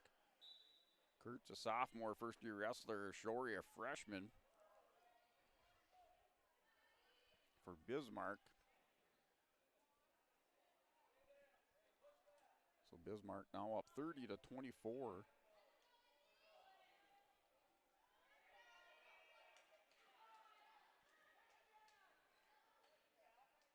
There's Kurtz, has the collar tie, working the elbow. Takes a couple stabs there at a knee pick on Shorey. Shorey with the snap down, trying to hit the goal behind. She picks up the three, has the 3-0 lead here. Goes right away into pinning combinations, just trying to drag over Kurtz. Kurtz gets back, trying to get belly down. Shorey readjusts, but Kurtz does a good job fighting out of that. Down to a minute remaining in the first period. This is Danica Shorey, she readjusts, goes back up underneath with the crossface. Picking up near fall, working another pinning combination. The pin, back-to-back pins now for Bismarck at 48-55. They're going to open up a 12-point lead on the Broncos.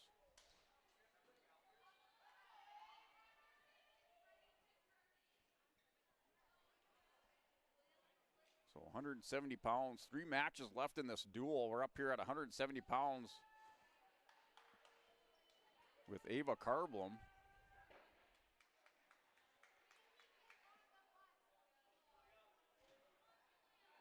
So Carblum's going to get Julia Rougeau.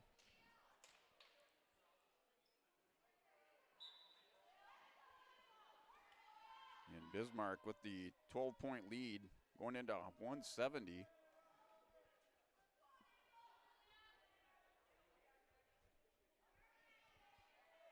So Rougeau goes out, looks for a wrist tie. Carblum tried to come up over the top. Just working wrist ties, holding the center of the mat here with a minute 35 remaining in the first period. Carblum goes collar tie. Rougeau really trying to isolate, working on the wrist here with Carblum. Another snap down, big snap down by Rougeau, goes across leg ankle pick there. So good combination there, hits the snap down, pulls the head down, hits the cross ankle pick for the 3-point takedown, the 1-point escape for Carblum. Rougeau starting to feel her oats now as she goes back down into a single leg shot, coming to the outside in the 3-point takedown. Now up 6-0 with a minute remaining in this first period. So she has the 6-0 lead. Carblum belly down on the mat. Rougeau's going to go up. Looks like she's hunting for that power half. Puts the forearm in the back of the head. Has the half Nelson. Carblum's going to power through on that. The 2-point near fall. So the quick roll through. Carblum gives up 2. Rougeau goes back to the power half again. She has that arm wing back up over the head.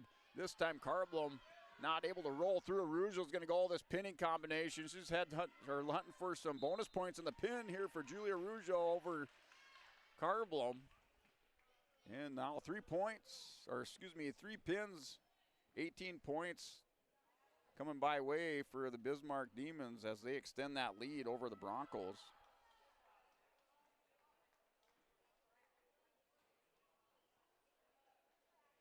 So Bismarck's picked up falls at 48, 55, and 170.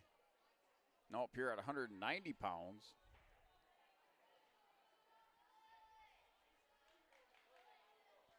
So 42-24.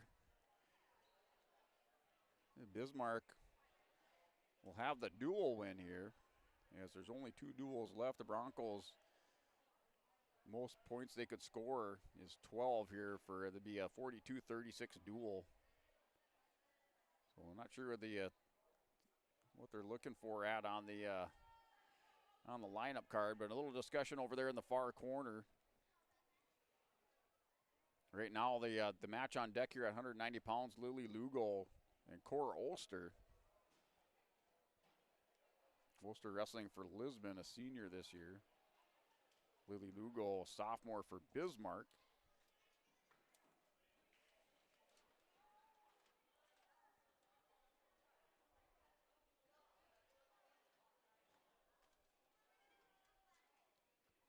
So just still some discussion over there on the far side of the mat.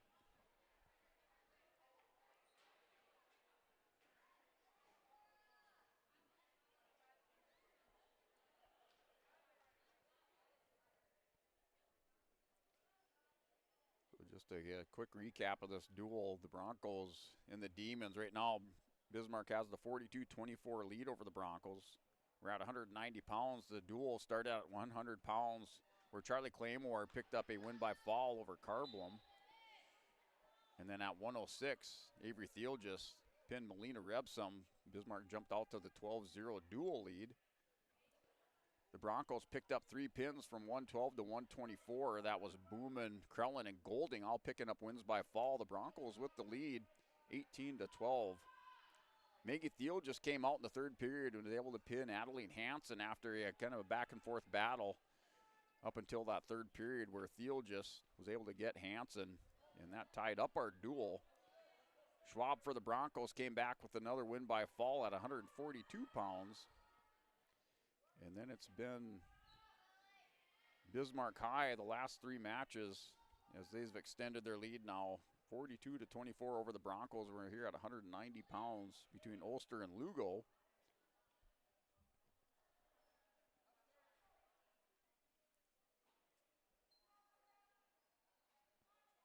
So Lugo in Ulster right now back to the center of the mat. Final minute remaining. of the first period. Ulster goes in, collar tie on Lily Lugo. Lugo locked up on the right side. Big snap down.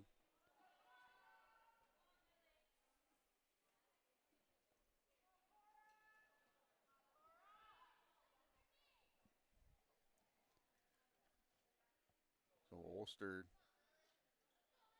and Lugo still doing some hand fighting. Ulster back to the center of the mat, down to 20 seconds remaining in this first period.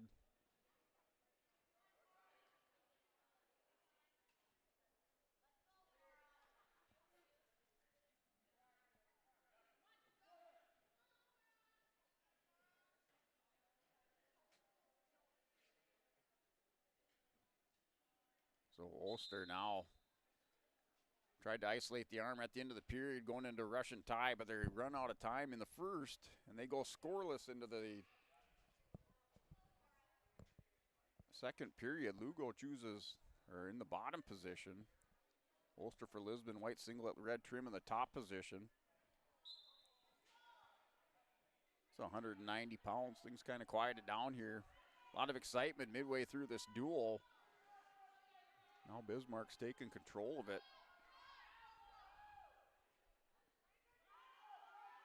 Up by 18 points, the Broncos. The best they could do is close it within 6.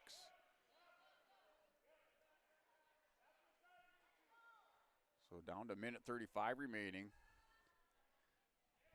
So Ulster still in that top position. Lugo just doing a little knee slide, and Ulster trying to push that head down and break Lugo down, belly down on the mat. Not able to get it yet. Lugo kind of fires back, posts the inside leg. Cradle attempt here by Ulster. She had it locked up, clamped down right away. She's going to go back to a crossface on Lugo. Lugo's going to try to clear her hips and stand up. Ulster keeping the pressure on Lily Lugo. Down to a minute remaining. Still no point or loss of control yet for Lugo. Lugo in the bottom there, holding on to the leg. Ulster working over the top, see if she can come back to the head. Work that head on Lugo. Comes back to it, spins around, back in position, so no points awarded. We're still scoreless. So down to 35 seconds remaining in the second period. Ulster, Lugo, no change of position, so no score.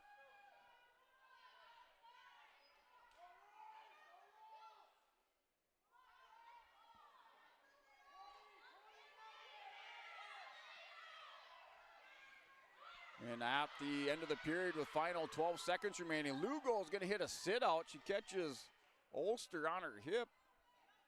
She hits the hip pace back around for the 2-point reversal. She has the 2-0 lead on Cora Ulster at 190 pounds.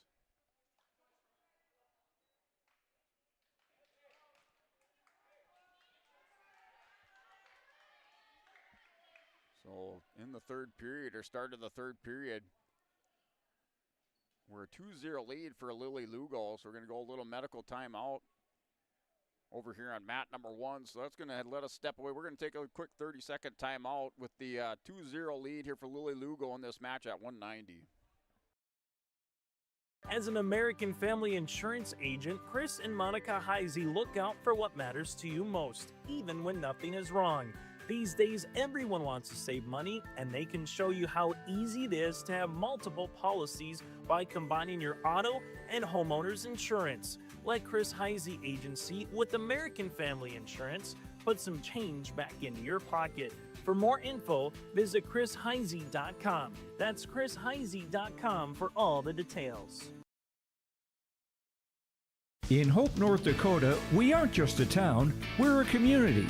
One that you can be proud of, where you and your family can grow.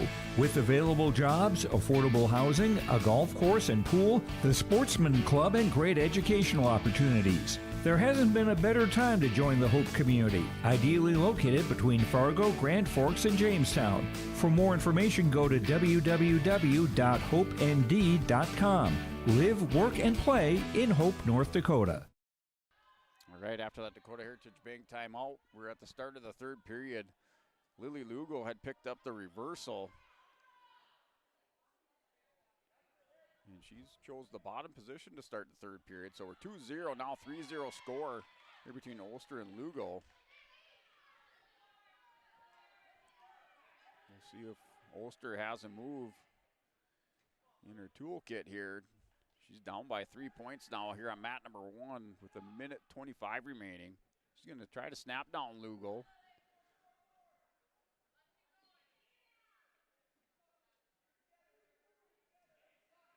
So Lugo goes in, back to the collar tie, now trying to isolate the right arm.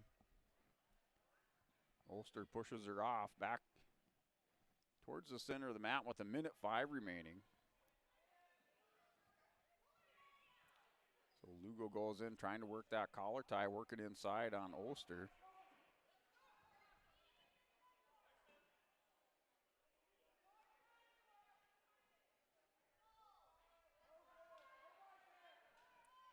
So Ulster's going to try to snap down. Lugo's going to shrug that off, goes back to isolating that right arm. Works inside, had the arm hooked up underneath. Ulster's able to back away. So down 3-0. We're in the third period, final 25 seconds of the third period.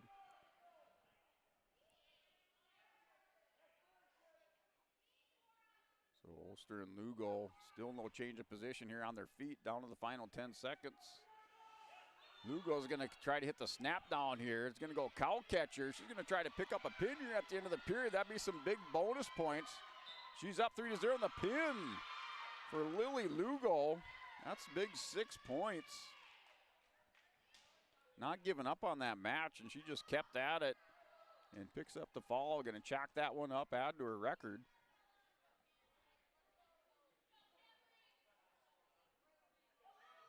And now we're 48-24. So 24-point lead now. Doubling up on the Broncos on the scoreboard. 48-24 lead for Bismarck. Here's Ella Sad for Lisbon. Out here at 250 pounds. Cambry Anderson for Bismarck.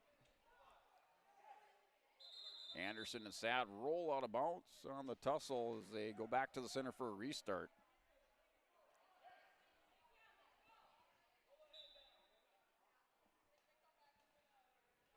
So off the whistle, a little snap down by Sad. Headgear go flying in the center of the mat there for Anderson. Anderson back to the center. A little equipment timeout. Straps it back on. So Cambry Anderson looks like her headgear broke, so she's going to have to go to a teammate. 1:38 remaining in the first period. Anderson, two-time state champion for Bismarck. So Ella Sad finding the podium last year for Lisbon, placing 4th.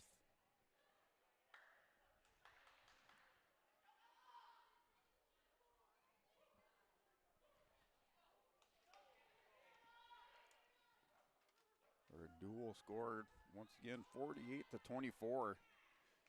Final match of this duel here between Anderson and Sad.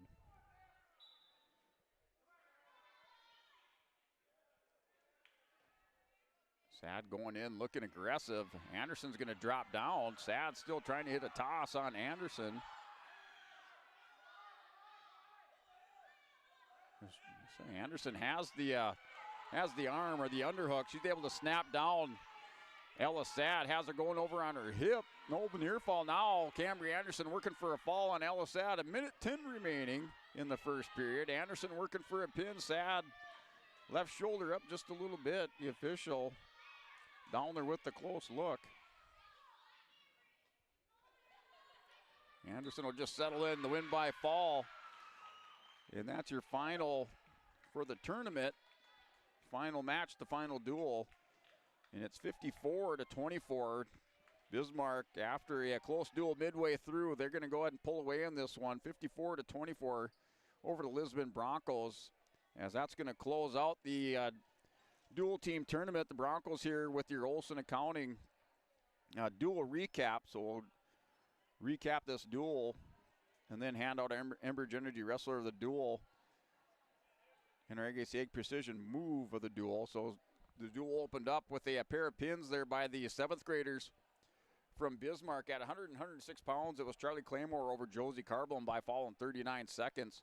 And then Avery Field just at 106 pin Melina Rebsum in 3:14. Bismarck led by a score of 12-0 going into 112, where the Lisbon Broncos pick up a fall with a cradle by Addison Booman. Booman was down in that match, and she ends up winning that by fall in 3:43 with that pin at 112 pounds. The Broncos then 6 points on the board. It was 12-6 in favor of Bismarck. At 118 pounds, it was another come-from-behind win here for Maddie Krellen this time, as Krellen was leading the match. Then Ariana St. Clair came back. She tied it up, led at one point, and then Krellen, with 13 seconds left in the match, ends up winning by fall. She hit a head and arm, a nice headlock on a restart, and the Broncos were able to tie up the duel at 118 pounds. It was 12 apiece going into 124, where Cadence Golding for the Broncos came out with a win by fall in 58 seconds. And the Broncos led the duel 18-12 at that time. Then 130 pounds, it was Maggie Theoljus with a win by fall in the third period over Adeline Hansen. Theoljus and Hansen had a close one going until the end of the second period. Theoljus picks up a 4-point near fall at the end of the period, and then just came back at the start of the third in the top position, threw an armbar on Hansen and turned her over for the win by fall. We were tied up at 18. At 136, Kier Weary pinned Arlie Romerman in 52 seconds. And then that would start or continue on with that pinning fest here for Bismarck, as Kira Weary with the win by fall in 52 seconds at 136 pounds. And then at 142, Emerson Schwab with a win over Paige Baumgartner by fall in 4:41. That was a good back and forth battle. And finally, Emerson Schwab with the win by fall there. And then at 148, Madison Reams for Bismarck pinned Veda Carblum. So Carblum drops down to 148 pounds. Reams for Bismarck with the win by fall. And then another pin for Danica Astoria, Bismarck over Izzy Kurtz. Julia Rougeau of Bismarck over Ava Carblum by fall at 170 pounds. And then it was at 190, Lily Lugo over Court Ulster by pin, and Cambry Anderson over Ella Sad to close out this duel with the Broncos and close out the dual tournament. That was a win by fall with Cambry Anderson in 103, and closed out that duel 54-24. Bismarck over the Broncos, and they claim the 2025 Lisbon Girls Dual Team Championship. And the Broncos will finish at 6-1. The Demons are 7-0, winning all 7 of their duels. They won 4 yesterday and then 3 today. And looking at your Enbridge Energy, your wrestler of the duel, and your Enbridge Energy wrestler of the duel, that's going to go at 170 pounds here for Julia Rougeau over Ava Carblum. So Carblum, one of the Broncos standout wrestlers, as she was a state runner-up last year. Rougeau, state champion. That was at 170 pounds, your matchup. Rougeau wrestling up there to wrestle Carblum, and she picked up the win by fall in 135 over Ava Carblum. So she is your Enbridge Energy wrestler of the duel, bringing the energy to that match for Bismarck.